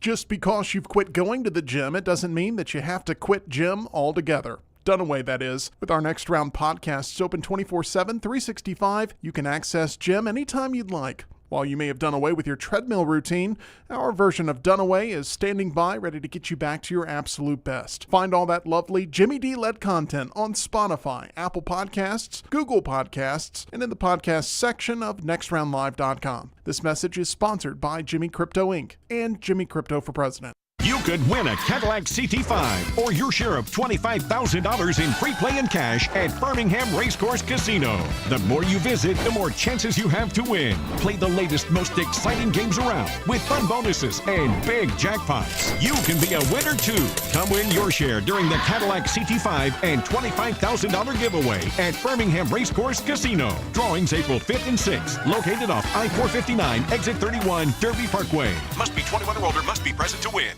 Hey, there's nothing worse than waking up to a plumbing problem. Don't get caught in a flooded house. Call the guys at Hemp Hill Services. Adam, Chad, and the team at Hemp Hill are the only ones I trust to fix it and fix it right the first time. Hemp Hill Services does it right and always at a fair price. For all of your plumbing, cooling, and heating needs, trust the name that Birmingham has trusted since 1954. That is Hemp Hill Services. Call now, 205-229-2090. That's 205-229-2090. Hey, let me tell you about our friends at Urology Centers of Alabama. Compassionate and comprehensive urological care with 35 physicians, 17 locations across Alabama. Their patient-centered approach to all of your urological needs. Remember, they've got that new men's health center. It is beautiful, helping men with a wide range of sensitive male issues in a comfortable environment. You can always go online, visit urologycentersalabama.com, schedule an appointment with one of their many urologists today. When you crave activity like we do, you belong in the Roback family. Get the best golf wear, hoodies, and activewear for men and women at Roback.com. Use promo code TNR20 to get 20% off your order. That's Roback.com, promo code TNR20. The World Wide Web is a large place. Find all your favorite people and content in the same spot. NextRoundLive.com is full of wonderful tidbits about the show you know and love. Find our gear, listen to your favorite personalities, follow our socials, and enjoy your trip to NextRoundLive.com. I'm attorney Alexander Shunnarah, Alabama born, Alabama raised, and ready to fight for your rights. I have one of the largest firms in Alabama, and we are here to help you get the compensation you deserve. Call me, Alabama, 323-1000. Your representation is made that the quality of legal services being performed is greater than those of other lawyers. Jim Dunaway, Lance Taylor, Ryan Brown. Live from the Birmingham Racecourse Casino Studios, the next round, presented by Bud Light, is on now. All right, we go to another hour of the next round. As always, we appreciate you joining us. Dunaway on vacation this week. He'll be back with us next Tuesday. We'll be off for Memorial Day, as many of you are. So he'll be back with us on Tuesday. Tim Melton is here. Also, Tyler Johns. Jeeves handling the video with Scott off this week. His daughter graduating high school, so he's off this week. Taylor Corn handling social media. Our SEC reporter Emily Grace McWhorter here as well. She'll have a pennant race coming up Tuesday and Thursday with us as they talk about the Atlanta Braves. You can find that right here at under the Disrupt Media platforms, and they will have that on Tuesday and Thursday. So set your alerts with all our stuff so you know when we go live. We appreciate you joining us. Michael starts us off on Twitter on Hugh Freeze. He said, I tried to weigh in on this Friday. This is from a Bama fan, by the way. I think Hugh was saying making a bowl game should be the basement for Auburn, and that last year was unacceptable. Roster aside, that's just my opinion. I kind of thought that too. That's what I talked about earlier. I didn't think that because I think it would have been easy to size up as, look, hey. I think the way he said it, you're right. I don't think he meant what he said personally. That's just my opinion. Because if, he would have said, hey, look, I don't know. I think own it. Like, really, our goal is to get to a college football playoff this year. That's what I'm getting paid for. That's what he's getting paid for. It is what he's getting paid for. Nobody's going to deny that. You get paid what you pay year 3 in college football. You ought to be in the college football playoff. And you... Even money, Hugh is back next year. And I think that's about where the number would be. Pick 'em, basically. I would go he is. Wouldn't feel incredible about it. I do think it would probably take a 6-6, 7-5 to outright get him fired. Yeah, I can tell you after week 1 in Waco. You'll know enough then. I think you will. I mean, if they lose that game, do you really believe that? Well, that game's going to get overshadowed by Ohio State, Texas, LSU, Clemson, maybe to a certain degree, Alabama, Florida State. But I do think it's going to be one of the more significant outcomes because I think Baylor can contend for the Big 12. Almost everybody does.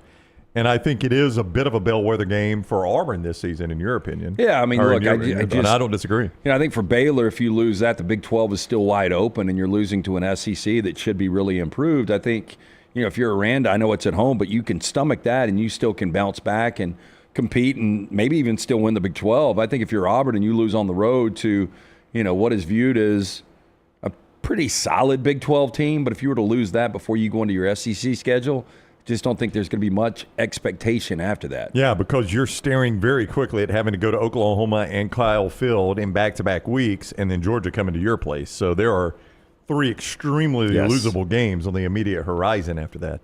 And that becomes the absolute worst-case scenario where you start 4-2, and that would be, 2-4. And that would be very, very difficult to stomach. Champy's World Famous Fried Chicken brings you this hour. Champy'sChicken.com. Our guy Sterling and the crew down there, Megan, the entire group just threw the door open, and they are ready to serve you some lunch. Everything from those great chicken fingers to the Mississippi Delta recipe tamales to the po' boys, the great sides, great desserts, and great drinks there at the bar with Megan. All at Champy's Chicken. Champy'sChicken.com, Highway 119 in Alabaster. Champy's World Famous Fried Chicken. They are meeting this weekend in Minneapolis, the NFL owners.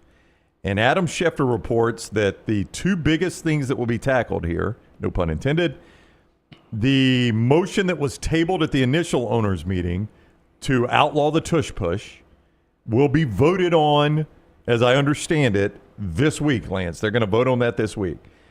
It was probably tabled because whoever was pushing it, no pun intended, did not have enough votes to get it voted for, and they're trying to do a little more homework. Do you think we leave Minneapolis with or without the tush push? For the record, I don't think it should be banned. I'm not an Eagles fan. But you're also not a fan of the play, right? You just don't think it should be banned. Yeah, I'm not a fan of the play. I mean, it's almost a given, but at the same time, find a way to stop it. Like, if we ever had a play in football that sooner or later somebody doesn't have a way to combat it. Not many, no. That one just seems like you're never going to be able to defend it, though. I mean, like any play that is invented in football, defensive coordinators have found a way to defend it. But when we're just talking about sheer weight being the difference. But it almost reminds me of what we had the dunk ban with Kareem back in the day for a minute. Yeah. Or was it Wilt or Kareem? It was Kareem. It was Lou Alcindor, right? When he was at UCLA, you couldn't dunk in college. And they were like, okay, we're going to take this away because it's too easy for him. Well, just because really one situation with Jalen Hurts, I mean, that's all we're looking at. Well, you know how you defend the dunk with Kareem? You don't let him get close enough to the basket to dunk it. And that would be how you defend the tush push. Don't let him have 3rd or 4th and 1. And I know it's easier said than done, right? But if they're 3rd and 3, you know what they're not running? The tush push. Well, and my point, though, is, first of all, stop it. But on the other side of it, not everybody's got a Jalen Hurts, but everybody can find a Taysom Hill. You're saying a guy you could put in there to run it. You can find somebody to run that play. Yeah. So that's going to be voted on Tuesday. The other thing that's going to be voted on in this meeting. But I do think it's going to get banned. Okay. It was tabled this spring at the meeting in Palm Beach, but it is expected, according to Adam Schefter, to come to a vote Tuesday or Wednesday in Minneapolis. The other thing they're going to vote on, and I don't know how much fans even care about this, but the Lions have proposed to reseed teams based on their record after the first round of the playoffs. Of course the Lions have done this. I mean, I would be embarrassed to say that out loud because you're still at home. You're still a heavy favorite against Washington. Maybe you shouldn't have been playing Washington, but you were. And they had to come to your place with a rookie quarterback, and you got run out of your own building. If they win that game, this is not a discussion. Yeah. I don't see the reason behind or the benefit of doing this at all.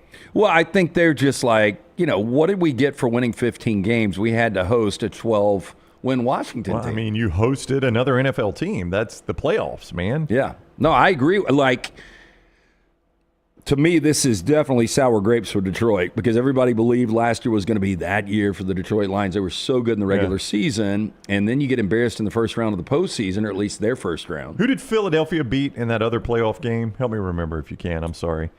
They beat my Rams. Yeah, so your other option, I don't remember where the seeding fell. Were the Rams seeded worse than the Commanders? So the way this would have worked was, first of all, Detroit had the 1 seed to begin with, okay? Right. So the Rams would have had to play Philly that wild card weekend. Okay. So it would have been 7-2 there. Then, I'm trying to the way this thing would have played out, the Rams definitely would have been the 7th seed, though. Yeah. So I don't know who Washington would have played in that situation, but... Yeah.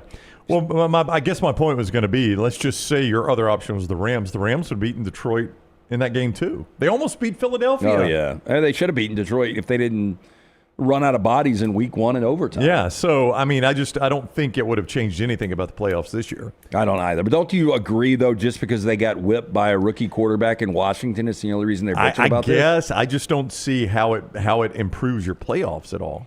I mean, the NFL playoffs to me are about as close to perfection as you can get. Yep. They're normally very competitive. They're very entertaining. They reward home field. I mean, I just think they get it right in the NFL playoffs. I wouldn't change it. One of the complaints is when you have a team that, and you'll have this sooner than later, an 8-9 team will win a division, and should they be rewarded with hosting a home game? If you're going to change anything, I'm okay with that. So Seattle and I can't remember who it came down to out west. That was it. It wasn't your Rams. Yeah, no. Seattle was. Yeah, I mean, in the West, they both went 10-7. No. This was several years ago. I think. Oh yeah, it was. It was Seattle and the Rams. Yeah, and the winner of that game were the 8-8. Yeah, and got in. That was back in the 16 game regular season. Do you remember who started at quarterback for the Seahawks that night? It was not Matt Flynn, was it? No. Who was it? Charlie Whitehurst. Charlie Whitehurst. Wow, y'all lost to Charlie Whitehurst in a win to get in. Yeah. Who was your starter? Oh, it wasn't Stafford yet, was it? No. That was, oh my gosh. But that resulted in a 500 NFL team getting a home game in the playoffs, and a lot of people were like, "Come on, man, we can't have this." I mean, in a sense, I'm okay with it because whoever went on the road to Seattle was probably fine going on the road and playing an 8-8 division team, right? Right. But on the other hand, you ought to have to do more than 8-8 to get a home game. Yeah, but remember, they got that home game, and that was Marshawn Lynch, that incredible run against New Orleans. Was it against New Orleans? Yeah. And New Orleans lost the game, so they actually advanced. So it really, I mean, it really kind of took away the sting of that argument, didn't it? Well, no, because I think if you're the other side, if you're New Orleans, hey, we had a better record, why are we not hosting this game? Yeah, and if we host this game, we probably win. The answer would be win your division. You don't have to worry about it. I mean, that's the ultimate comeback. Thing. Yeah, I do think that this is not as knee-jerk as the bad, according to some, NFC Championship call of 2016 against the Saints and the Rams. You can't say according to some. It was an awful missed call. Yeah. Not according to some, according to anybody that's got eyes. But one play we should not have changed the rule. Change of the rule, and I think one player or one system in Philadelphia and then one circumstance with the Detroit Lions, I just don't understand why we're having these conversations to change something that's been done forever, and the system's not broken. Maverick Hammerfist, one of the great names in our chat, says, I never understand why other NFL teams aren't effective with the tush push. Just get a big-bodied guy. I kind of agree with him. The best way to defend it is start doing it yourself. And everybody's got big offensive linemen.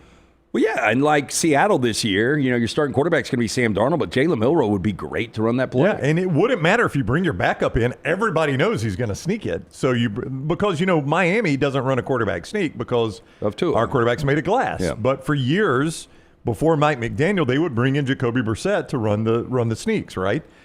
Well, if you don't want your quarterback to get hurt, just bring the backup in to run the sneaks. Exactly. Or let a tight end take the snap. How many times have you seen that? A team puts the tight end in motion.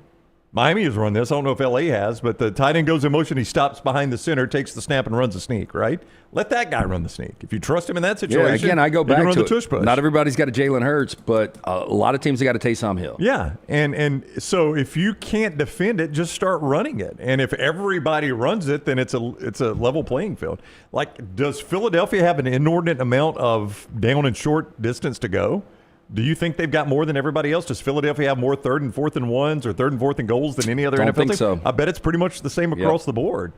So they're just running it. When they have that, you run it too. And then that's the way you defend it. I think it's kind of a long shot, at least most people, insiders think, for both of these to get passed. I've got a feeling both are going to get passed. Yeah. You think so? You think they'll reseed the playoffs and they'll eliminate the tush push? I think they will. Well, you'll find out tomorrow and Wednesday, according to Adam Schefter. That's when that will get voted on. Sam Bradford, Morgan says, was your starter. Was that your starter in that game, Sam Bradford? Yes. Very good. So we had a Charlie Whitehurst v. Sam Bradford winner-take-all game. I remember the game. It was an NBC Sunday night game. Yeah, they flexed it to Sunday night just to show two losing record teams battling to get to 500 and a home playoff game in the NFL. That does sound weird when you say it that way. All right, let's light up that spotlight and talk some college football quarterback tiers. Tim Melton, if you will. The please. College Football Spotlight. The Shunnarah Spotlight, presented by our guy Alexander Shunnarah. Every single day, they have recovered more than $2 billion for people in the Birmingham area. And Alexander's mission was creating a firm that could help people in the Birmingham area. So they now not only handle personal injury claims, but claims for fire and storm damage, bad drug and device claims, disability, workers' compensation, and a host of other claims. If you find yourself in need of a lawyer, call the Alexander Shunnarah Trial Attorneys. You pay nothing unless they win your case. Shunnarah.com, Shunnarah.com, ESPN.com. Gave us our quarterback tiers for the upcoming college football season. There's been a transition at quarterback. A lot of guys in different places and a lot of guys like Cam Ward in the NFL now. So where do we go? Okay, so here are the tiers, by the way. Well, there's more than that. So I'll just tell you how it starts. And so a lot of this is the entire quarterback room. That's right. But more of it is just based on the starter. So the first tier is tier 1, top of the class. There are 11 players in this. So they go 5 different programs. Like if you had to give me one for sure, this tier 1, top of the class, which program? I mean, they don't have an incredibly deep room, but I am going to say Texas because of Arch Manning. Texas did not make the top 5. Okay, so I'm out early. Yep. But they don't have a deep room, and that's probably why. If you go quarterback room. So I do believe this is the best quarterback coming back. Clemson is on this list with Cade Klubnik. And then the Birmingham kid, Vizina. Yeah. Christopher Vizina. Mm-hmm. LSU is on this list with Nussmeier and Michael Van Buren transferring in from Mississippi State. Oklahoma with John Mateer, Michael Hawkins Jr., and Whit Neubauer. Yeah, we saw Hawkins start some games, and he came in relief. Dunaway said it was a big mistake, but their offense was doing nothing against Tennessee. Hawkins came in relief, and he earned the starting spot. Then he started at Jordan Hare, and it was not great. So we've seen Hawkins a little bit, change of pace guy. I don't know if he can be your starter. Penn State is on this list with Aller, and their backup is Ethan Grunkmeyer. And then Ethan Grunkmeyer sounds like a Big Ten quarterback. One more team from the SEC is on this list. Okay. This is the top tier, tier 1, top of the class. So we know Texas is not there from the Southeastern Conference. Right. We know Oklahoma is there. And LSU is there. Boy, that's a tough one. I mean, DJ Lagway is good at Florida, but I can't swear I know what's behind him. Is it Florida? South Carolina. Okay, Lenore Sellers with Aaron Noland behind. Okay. I don't have a big problem with that. Tier 1B, and it goes on to say so hot right now, 6 players. Florida, DJ Lagway, Harrison Bailey. Miami, Carson Beck, Emory Williams. In Texas, Arch Manning and Matthew Caldwell. Those are the only ones there. Those are the only 3. So they barely missed the cut to make the top tier is what that's saying, okay? Next would be Tier 2, pretty darn good. There's 8 players on this. It begins with Arizona State and Sam Leavitt. Their backup, Jeff Sims. We've seen him everywhere from Georgia Tech to Nebraska. My gosh, Jeff Sims still has eligibility left. He's the backup where? At Arizona State. He was last year, too, because he came in a couple of times. I remember him running some goal line stuff. I mean, I remember playing at Georgia Tech. I remember 2 years ago him starting at Nebraska in a disastrous start. You remember that, right? At Colorado? Oh, yeah. Just a disaster. The only reason Nebraska lost the game was because of Jeff Sims, and he still got eligibility left. Tier 2, pretty darn good. Baylor is the second team on here with Sawyer Robertson. And you know who their backup is? Oh, gosh. I had completely forgotten this. Sawyer Robertson from Mississippi State is their starter. It's another former SEC quarterback. Who is it? Walker White. Oh, really? That used to be at Auburn. Georgia Tech, who we talked about earlier today, team we're previewing 40-40. Haynes King, Aaron Philo. You heard Luginbill say that might be. I mean, for them to be able to keep Philo when you did see him in action last year is pretty impressive. Yeah, they must have some NIL going to be able to do that. I agree 100% with you. And I'm really big on Rocco Beck. Iowa State is the 4th and final team, tier 2. Connor Moberly is their backup quarterback there. The next tier 3, is Buckle Up. 19 players. Starts with Arkansas, Taylor Green, and KJ Jackson. Duke is on there. Kansas, Louisville, Navy, SMU with Kevin Jennings back. Tyler Van Dyke is at SMU now. I did not realize it as a backup quarterback. Also, Tyler Van Dyke still has eligibility. TCU, Texas Tech, and Vanderbilt is here with Who's Diego behind Pavia. Who's behind him? Drew Dickey. Okay. Next tier. So we're on to, is this the fourth tier we're doing Tier here? for the young pups. I haven't heard Alabama or Auburn. You have not. Okay. Michigan leads this one with Bryce Underwood. Mikey Keene, by the way, threw a terrible pick six last year to Will Johnson in the opening week where I had Fresno State plus points. Right. Was going to cover there if it wasn't for the pick six. But now Mikey Keene comes in, and he's their backup. Notre Dame is number 2 on this list. C.J. Carr, starting quarterback with Kevin Minchie as the backup. Ohio State with Julian Sayin and Lincoln Kienholz. Yeah. So this is not necessarily saying they're going to be bad. It's just saying they're so young you don't know what they're going to be just yet. Yeah, and Washington with DeMond Williams, who we talked about, is the final team on the Tier 4 of the young pups. Tier 5, the waiting is the hardest part. This is where you'll find Ty Simpson because he's waited. There's 4 teams, 4 programs, 3 are SEC. All right, you got Ty Simpson in Alabama. Yeah, Ty Simpson, and they listed Simpson, Austin Mack, Keelan Russell. Do you go Gunnar Stockton in Georgia? Gunnar Stockton and Ryan Puglisi is their backup, I guess. Georgia's number 2 on this list. And then one more SEC. The waiting is the hardest part. Yeah. Is that a Tom Petty song you like? It is. That's a good song. I don't think it's Tennessee because Aguilar has played a lot, but it was just at Appalachian State. And he sure as hell didn't wait there. He didn't wait there at all. Who is it? Austin Simmons at Ole Miss. Okay. Yeah, I mean, we saw him in one critical drive against Georgia last year where he performed quite well. And then Oregon, I'm really excited to see Dante Moore. Yeah, I mean, his first starts at UCLA, he looked tremendous, did he not? And he was just never able to follow that up under Chip Kelly. But everybody that plays in the Oregon system performs and puts up big numbers. Yeah, I think it's interesting how they list Tier 6, which is second time's the charm. Okay, so there's a lot of transfers here. John Mateer. Well, not that. Just maybe the second go-around it looks better. Like Kansas State, Avery Johnson. I mean, when you're driving a purple Corvette on campus, you generally need to be good. Yeah. And Avery Johnson, there were flashes, but it didn't all come together, and Chris Kleiman's really hoping it will this year. Nebraska, Raiola, Dylan Raiola. I mean, I thought he was pretty solid for a true freshman. Yeah, I think at the end, a lot of people are saying once they brought in Dana Holgorsen, you saw a different Dylan Raiola, and Holgorsen takes over as the full-time OC this year. So there are people that are pointing at Nebraska saying, look out for them in the Big Ten being the surprise, being the Indiana. Yeah, I could see that. Because Raiola will take big steps forward with Dana Holgorsen.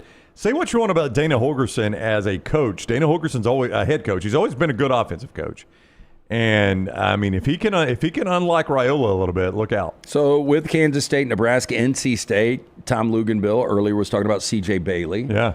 Big upside for him. Texas A&M is on this list with Marcel Reed. Jacob Zeno is their backup now. That's right. Zeno goes from Baylor to UAB, where he played 2 full years, and now is the backup at Texas A&M. And finally, UCLA and Nico is on this list. His second time's the charm. Right. Tier 6. I just don't think Nico's going to be very good at UCLA. We talked about this the other day. That doesn't bait me in. People talk about UCLA games being big because people want to see Nico. I'm like, I have seen Nico, and I'm going to see him at a lesser program. I don't think I'm going to watch a ton of UCLA football just because of Nico.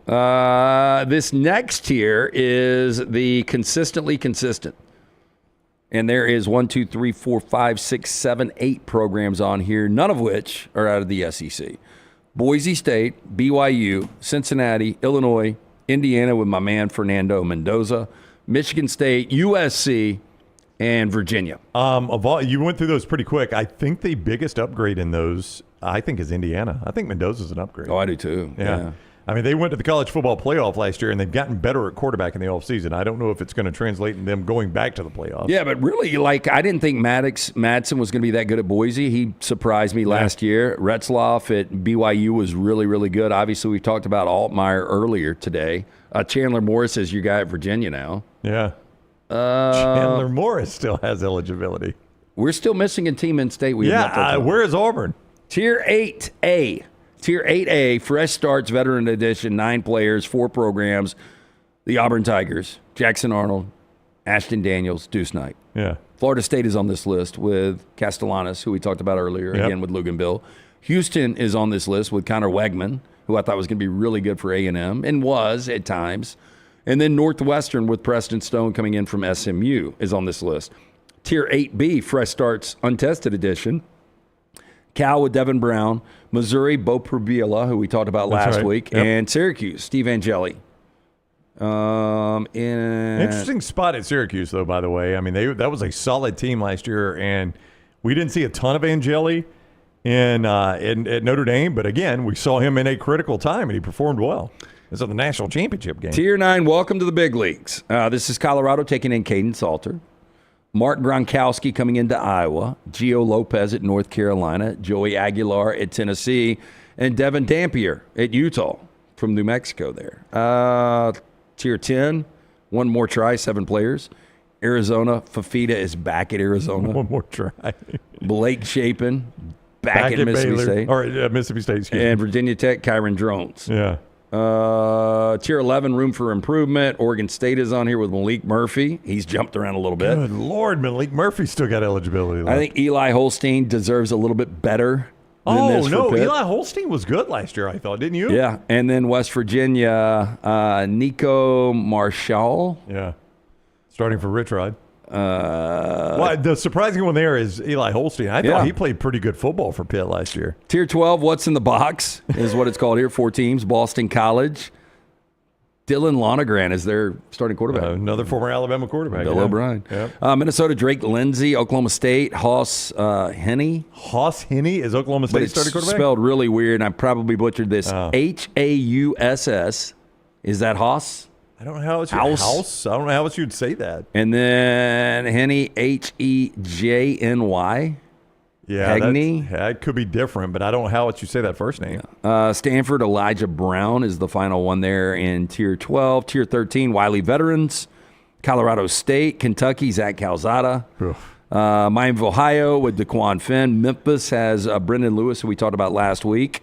Rutgers closes out that list. I would say Wiley Veteran is one of the most misleading descriptions of Zach Calzada that you could find. Tier 14, they just go best of the Group 5. Yeah, this is the rest. Yeah, and Florida Atlantic, UConn, Ohio, Old Dominion, Southern Miss, Toledo, South Florida with Byron Brown, who I think is going to be pretty good, and UTSA.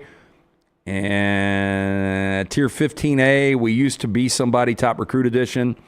Maryland, Louisiana with Walker Howard now at Louisiana. Are you kidding me? I mean, Brian Kelly was spooning this kid. Yeah, I mean, that was was that the dinosaur dance or the which one was? I can't remember, but yeah. Yeah. UCF with Taven Jackson is on here, and Wake Forest with Robbie Ashford, your projecting starter. Robbie Ashford at Wake. The most amazing part of this exercise is finding out, A, some of these guys still have eligibility, and B, where some of these guys actually ended up. No, like I know this might be boring for some people, but this is the fun part where you learn where some of these quarterbacks are now that a lot of people completely forgot about. Tier 15B, we used to be somebody, established starter edition. James Madison, Matthew Sluka, who left UNLV in the middle of the season. Liberty with Ethan Vasco. I forgot where Ethan Vasco played last year. I don't remember. I do remember the name. Purdue with Ryan Brown with an E. My guy. Tulane. Caden Simonza. UNLV. Alex Orji is at UNLV now. Oh, is he really? Yeah. From Michigan to UNLV. Playing for Dan Mullen, that's his skill set with Dan Mullen's offense. You think he could now, they never let him throw at Michigan. Maybe. I mean, he just can't throw it. I mean, that's a problem for a quarterback. We assume because Michigan literally never let him do it. Washington State and Wisconsin are on here. Wisconsin, their projected starter, Billy Edwards Jr. I don't recall Billy Edwards Jr. Alabama gets to see him in week 3. We are still missing a couple of state schools here. Tier 16A. We used to be ACC starters. Akron has got Ben Finley now. Connor Harrell, who was your starting quarterback at UNC for a little bit, is now the starting quarterback at Charlotte. MJ Morris, Coastal Carolina. Georgia State, Christian Velalu.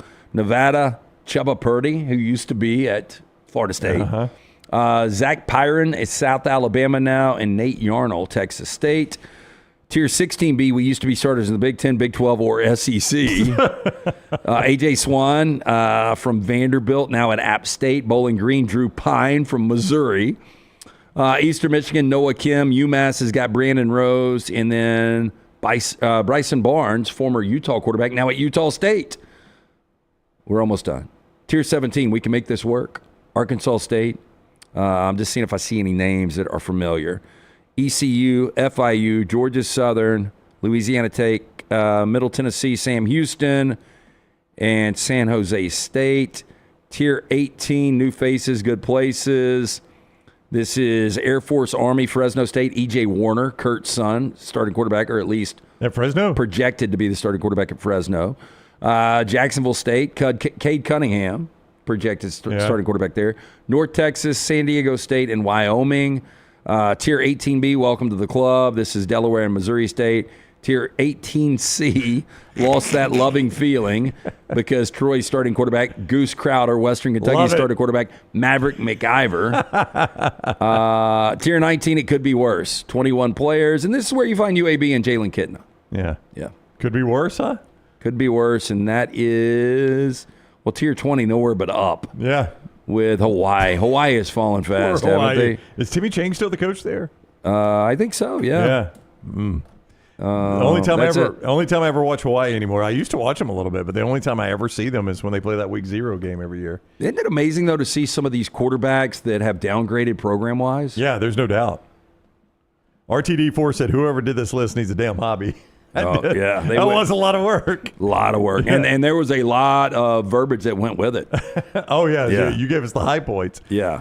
Hey, under that hat right there, Lance Taylor is growing back a nice head of hair thanks to our guy, Dr. B, who's helping me as well. Yeah, Dr. B, best in the business. Me and Brown both went to see him when we asked around, and everybody said, Dr. Beckenstein, the best in the business. T3 is that new test. It's so easy. It's painless, affordable, takes 4 seconds to perform. It's going to show which medicines and compounds will specifically work for your hair loss. There are over 10 categories of agents they use, knowing they will work for you. They will custom compound these agents for you in pill or topical form. You pick and choose which agents you want. Men and women ordering Hims, other products online, don't even know if they work. Stop wasting your money and critical time while you're losing your hair on treatments that aren't working for you. Come see Dr. B. Find out what will work for you. 205-319-0316. That's 205-319-0316 or T3hair.net. I do that in non-invasive treatment 3 times a week, 30 minutes each time on the couch. That is it. I did it last night. Hair is more than doubled in thickness. Again, for more information, T3hair.net or call 205-319-0316 and tell them the next round sent you. And the man that has been painting great moments in Alabama sports history for decades now is our guy, Daniel A. Moore. You can see more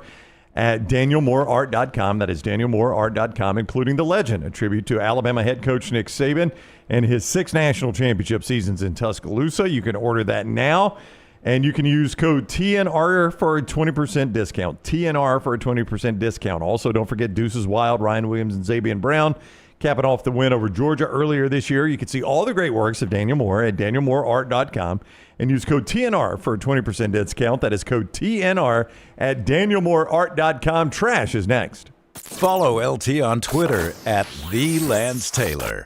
I'm attorney Alexander Shunnarah, Alabama born, Alabama raised, and ready to fight for your rights. I have one of the largest firms in Alabama, and we are here to help you get the compensation you deserve. Call me, Alabama, 323-1000. Your representation is made that the quality of legal services being performed is greater than those of other lawyers. Storm season is here. Make sure you have a plan of action in place right now. Greg from Pell City and Storm Restoration Roofing should be your first call when storms hit. Insurance companies love working with Storm Restoration Roofing because of Greg Nelson's name and reputation in the industry. When storms hit, call Greg Nelson. He's local, 205-542-3531. He's the home of the free no-cost roof inspection. Greg from Pell City on Facebook, 205-542-3531. It's Storm Restoration Roofing. It's bow time. Tired of choosing between sweet and savory? Why not have both? Introducing Bojangles' new chicken and bowberry waffles. The bold Cajun chicken filet you love, now drizzled with a bowberry honey glaze and sandwiched between 2 warm waffles. Which means your favorite meal of the day just met your new favorite dish. And lucky for you, it's served all day. But it's only here for a limited time, so try chicken and bowberry waffles at Bojangles today. It's bow time. Hey, you. Days warming up, looking like spring. And at New Balance Birmingham, we've got the thing. What pops and what's fresh? Check the selects. Come together at New Balance Birmingham on Highway 280, right next to Chick-fil-A. New Balance Birmingham, we got now. Man, I love a good meal. I'm Jim Dunaway. A good meal is what you get with my friend Sterling at Champy's Chicken on Highway 119 in Alabaster. We're talking great southern fried chicken, wonderful sides, hand-cut chicken fingers, po' boys, and those Mississippi Delta recipe tamales. You got a perfect menu for everybody. Champy's Chicken is perfect for watching the big game, or taking a meal to the lake house, down to the coast, or stay in the restaurant and dine in a great atmosphere. It's all made fresh to order right there on 119 in Alabaster, Champy's Chicken. Remember the name Way to Wellness if you're battling weight loss in your life. I'm Jim Dunaway from The Next Round. There was a time I was over 216 pounds until Way to Wellness helped me lose 45 pounds, and now for over 2 years, they've helped me keep that weight off. Here's their website, aplanforme.com, aplanforme.com. That's a great name for a website because there's no cookie cutter plan. Everything is designed specifically for you. No contract, no sign-up fees, and your first consultation is free at Way to Wellness. Twin Peaks is the best in the game. Here, you're in the red zone for every college rivalry and divisional matchup all season long. I mean, where else are the scenic views as good as your view of the game? Only at Twin Peaks, the #1 sports bar. Hey, there's nothing worse than waking up to a plumbing problem. Don't get caught in a flooded house. Call the guys at Hemp Hill Services. Adam, Chad, and the team at Hemp Hill are the only ones I trust to fix it and fix it right the first time. Hemp Hill Services does it right and always at a fair price. For all of your plumbing, cooling, and heating needs, trust the name that Birmingham has trusted since 1954. That is Hemp Hill Services. Call now, 205-229-2090. That's 205-229-2090. Want more of the show? Download the app or visit nextroundlive.com for the latest podcast, The Mystery Fifth Hour, our Not For All Ages podcast, The Last Call, and the entire Double Down Media podcast family. All at nextroundlive.com and on the Next Round app. I'm attorney Alexander Shunnarah, Alabama born, Alabama raised, and ready to fight for your rights. I have one of the largest firms in Alabama, and we are here to help you get the compensation you deserve. Call me, Alabama, 323-1000. No representation is made that the quality of legal services being performed is greater than those of other lawyers.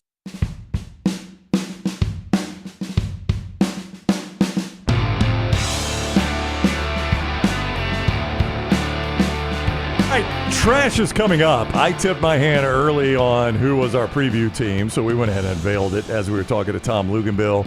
I did it out of order with 4 downs. Lance's 4 downs often has I could not have messed this up any worse. Where's Dunaway when you need him? He's off for a full week. You've already you've dribbled the ball off your foot twice. At least 2 turnovers there. But I will get this part right. Champions Boxing. Great way to work out and get healthy. Our friends at Champions Boxing bring us the 40 and 40. Yeah, look, I'm going to be going there later today with Jack Taylor. He is absolutely loving it. It is so unique. If you've been looking for maybe a more challenging, different way to work out, a lot of people are going to gyms, things like that. I've done just about everything you can do, including the CrossFit, but I'm absolutely loving this. Champions Boxing, boxing for fitness and competition, all ages, starting at 9 years old. 8 USA boxing certified coaches, not only in boxing, but strength and conditioning. I've seen everything from a 6-year-old boy in there jumping rope to 55-year-old housewife in there just getting back in shape. Coaches have experience in the amateur, professional, and Olympic levels. Anyone looking for a workout different than just throwing up weights, come check them out. Maybe a former athlete out there, if you're looking to try another sport to compete in after high school and college, you are going to love this. Telling you, awesome official sports/boxing coordinator for the 2025 World Police and Fire Games held in Birmingham this July. Get in, see the incredible trainers from Jake to Akash to Mailman, best in the business, team and family oriented, helps in teaching discipline and fundamentals. They're going to be launching that website soon, but you can check them out right now on Instagram at Champions Boxing AL or Facebook at Champions Boxing AL, and make sure you tell them the Next Round sent you. All right, we unveiled it earlier, but for those of you that may have missed it, let's do it again. Team number 36, the Ramblin' Wreck of Georgia Tech. After a run of American teams with Tulane and Navy and Memphis, and then an SEC team with Missouri, we get to the ACC with Georgia Tech at team number 36. Say what you want about being at number 36. Probably not where Georgia Tech fans want to be.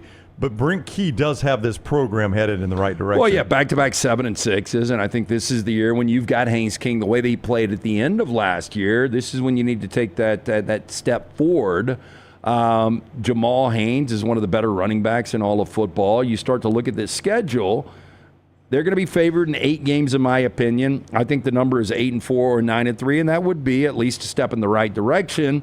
If I'm a Georgia Tech fan, I would say SMU could do it. Why can't we do it? Clemson has won 8 of the last 10 ACC championships, and they're a heavy favorite to win 9 of 11.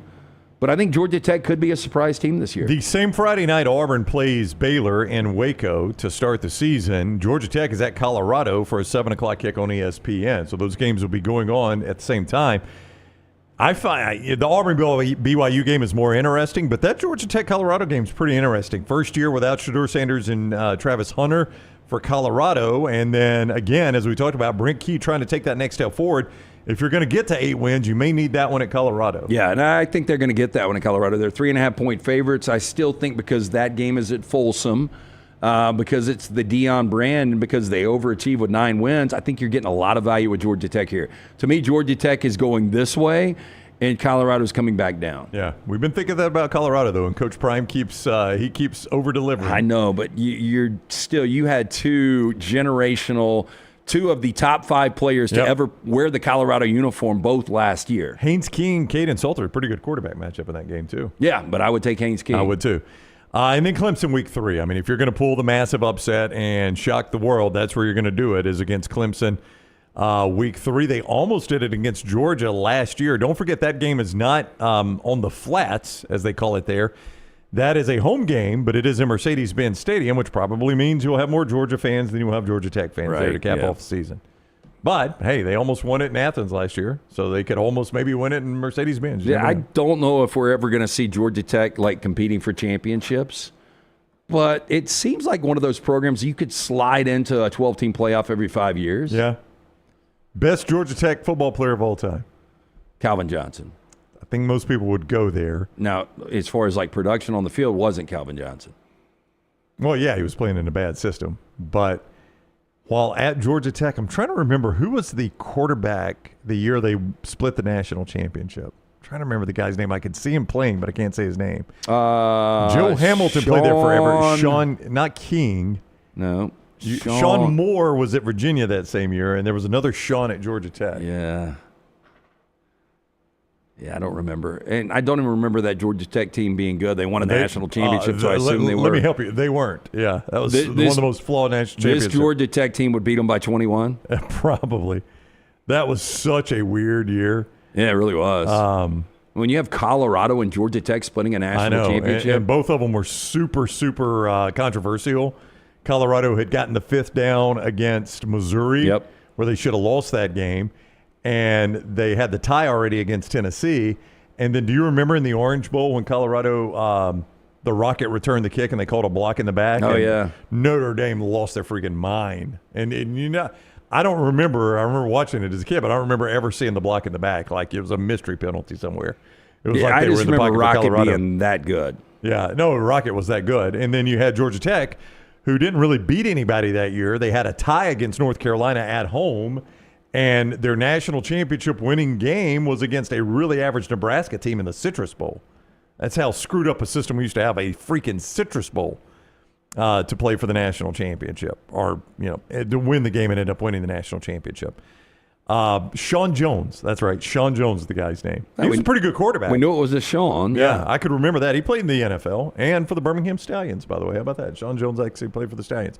All right, that's our 40 and 40 team. We'll unveil team number 34 tomorrow. The show brought to you by Champy's World Famous Fried Chicken, champy'schicken.com. Sterling and the crew, they have thrown the doors open. They are ready for you at Champy's World Famous Fried Chicken. You go see them on Highway 119. Enjoy those Mississippi Delta recipe tamales, the great chicken, the great sides, the great drinks from Megan and the crew there.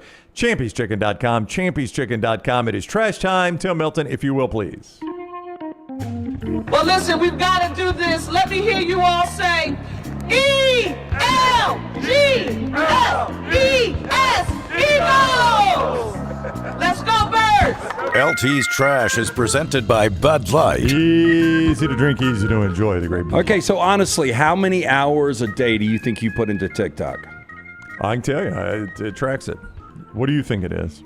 I am going to say that you're an hour and 42 minutes a day. Does that seem heavy, light? I spend way more on it than I should. I am not going to pretend I do not. My daily average screen time over the last week was 1 hour and 10 minutes. Okay, a little less than I thought. Let me see if I can go lifetime. No, it'll only give me 1 week at a time. But it looks like that's about the normal. Okay, about 1 hour 10. Plagued with lawsuits and allegations of harming users' mental health, especially that of children, social media sensation TikTok is turning to meditation to promote wellness and deter late-night doom scrolling, they call it. I've never doom scrolled. Do you know what doom scrolling is? Please explain. It's probably what I do, if I do. Your doom scrolling is looking at like people getting beheaded or hit by a train or stuff like that, right? Well, like I think I said this story last week. Corey Feldman, who I didn't realize was still around, there was a TikTok video that came up of him trying to, quote, shred the guitar. And then it led to another Corey Feldman jumping around on the stage. And I started going to all these videos of Corey Feldman going to festivals and playing really, really, really bad music. And after like the 10th or 15th, I was like, I got to get out of this. Is that doom scrolling? No, the way I understand doom scrolling is I'll use a political example. If I'm a Republican, I just go scroll all these Democrats that say stuff I don't want to hear, or if I'm a Democrat, Republicans that say stuff I don't want. That's what I've always thought doom scrolling was. Am I wrong on that, Milton or Tyler? Either one of you. That's part of it. It's more so just continuously exposing yourself to negativity. So yeah, that's pretty much. Part of it would be Lance watching people get eaten by sharks or robbed or whatever. That's right, Lance. Comes across his feed, and then part of it would also be just like looking at the worst political slop news you could. Yeah. Well, the shark things, you could also say that this is the cycle of life and nature, and there's another way to look at that. It's not necessarily doom scrolling, right? That's a good point. I've always equated doom scrolling with the thought of hopelessness. Yeah. That being the outcome of whatever it is that That's you're right. doing. Yeah. This is just making me hopeless looking at it. Well, why are you looking at it? Yeah, I kind of agree. So TikTok said Thursday that it will be launching in-app guided meditation exercises and other well-being features aimed at young users. Now, the company, owned by the Chinese tech giant ByteDance, said it began testing the new meditation exercises with select teens earlier this year and will now make them available to users of all ages. What are the chances teenagers are going to meditate? Pretty low, I would say. It would help if they did, but I'm going to say it's low. Yeah, TikTok said the meditation feature aimed at improving sleep quality is triggered during, quote, sleep hours and will be turned on by default for users under the age of 18. If these young users are on the app after 10 p.m., their For You feed will be interrupted by the guided meditation exercise. If a teen continues to use TikTok after the first reminder, the company will show a second full-screen meditation prompt. What's going to be next? Advertisements for mattresses on here for the kids? Potentially, yes. Getting ahead of them early? Yes. Comfortable pajamas? I like your very European pronunciation of advertisement, advertisement. So there you go. Sounded very British. Fun stuff. Do you think taking a shit on somebody's yard while you're working for a company would get you fired? In most states, yeah. I think that's going to get you. I think I would fire a contractor at my house that decided to go in my front yard. Couple of Los Angeles families woke up to an unpleasant Mother's Day delivery on Sunday. A pair of KTLA viewers submitted videos showing a delivery driver for Amazon pull down her shorts and relieve herself in the front yards of not one, but two Woodland Hills homes. I'm surprised this is a female. I just got to be honest. When you asked the question, I pictured a male doing this. I don't want to be, But you can just tell by the face she knows she's doing something bad, She's right? looking right at the camera. She couldn't be looking any more at the camera if she tried. Does she piss on the box? Couldn't tell you. Now, Amazon later confirmed that KTL, on the behalf of the woman, will no longer be delivering packages. That's a good for step the company. in the right direction, I would say. First video, woman is shown climbing the homeowner's front porch steps on Sunday to deliver the package. The home security footage showed what appeared to be a completely normal occurrence until it wasn't. When the delivery driver walks away from the porch, she looks to be pulling up her pants. On the nearby porch, there sat what appears to be human feces. That appears to be human feces. Now, the viewer submitted another video of the planter outside of the property where a dirty paper towel was left on the ground.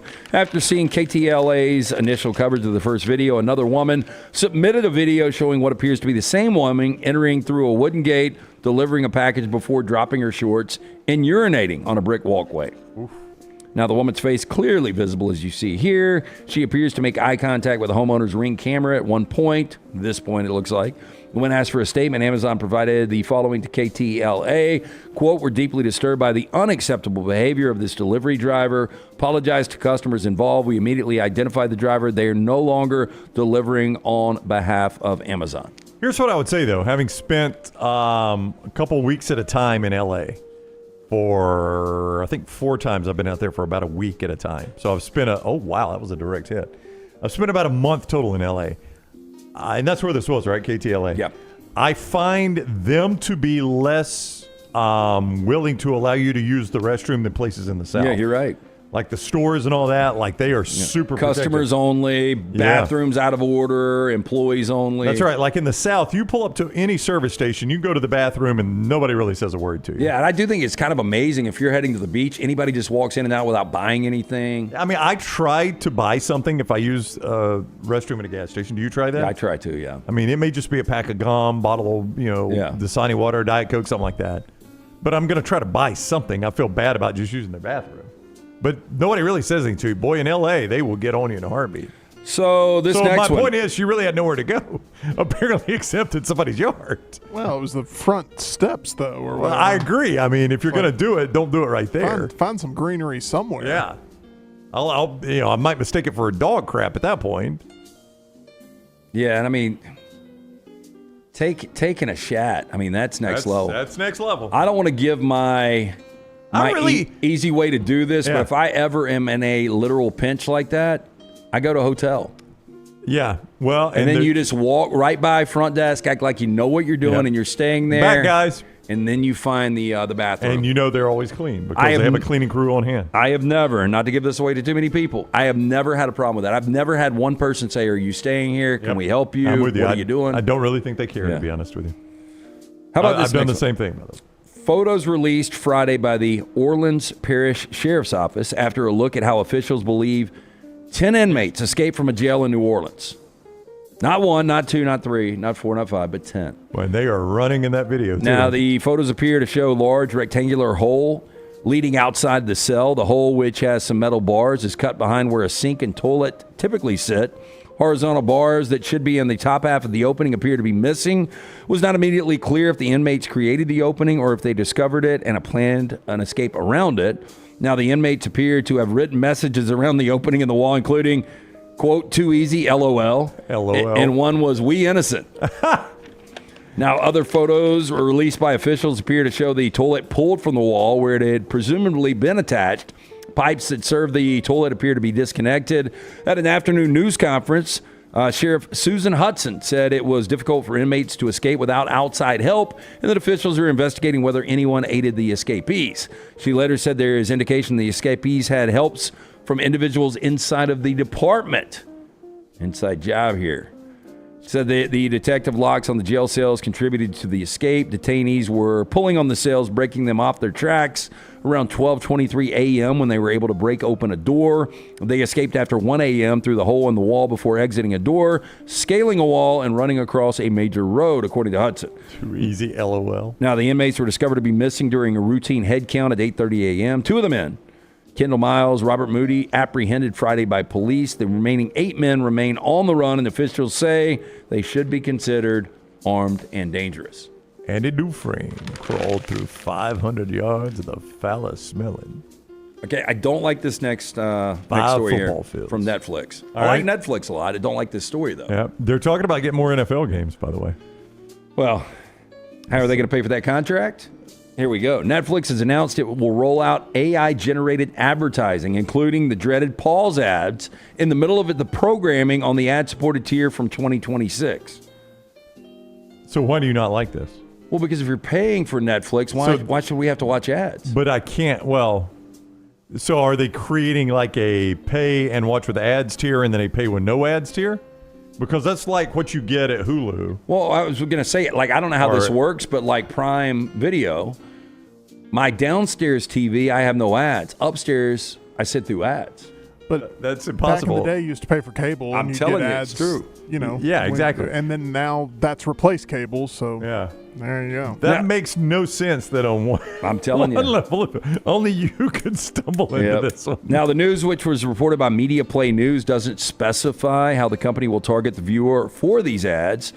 Will they be individualized based on watch history or whatever the viewer is watching at the time? At this point, they know next to nothing about how the ads will work on the back end or even how they will be presented, but they are coming. Now, President of Advertising Amy Reinhard recently revealed that the company sees its efforts as emerging of the things Netflix excels in. Quote, either they have great technology or they have great entertainment, she explained at the recent Upfront for Advertisers event in New York City.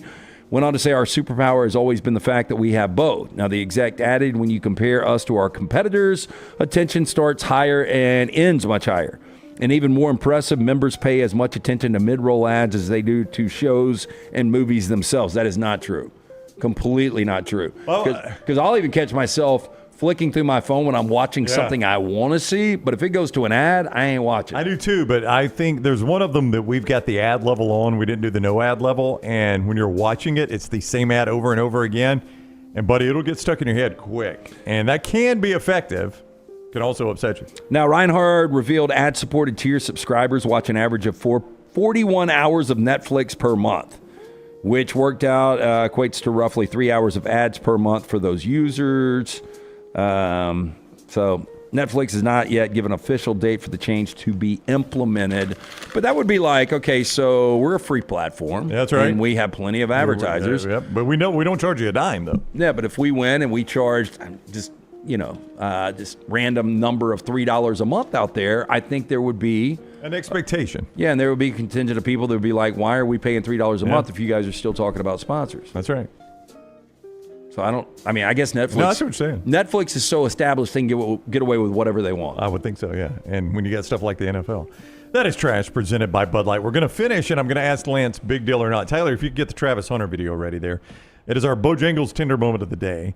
From sweet to heat, Bojangles has 7 sauces that will add a little extra flavor to every bite. Nothing pairs better with sauces than the hand-breaded tenders at Bojangles. So if you're looking for sweet, try honey mustard. If you want to add some tang, try barbecue. If you're looking for some heat, creamy buffalo or peach honey pepper. If you're craving smooth and creamy, house-made ranch, jalapeno ranch, classic Bo sauce, they are ready and waiting. So head to Bojangles and order some hand-breaded tenders with your favorite sauce today. It's Bo time.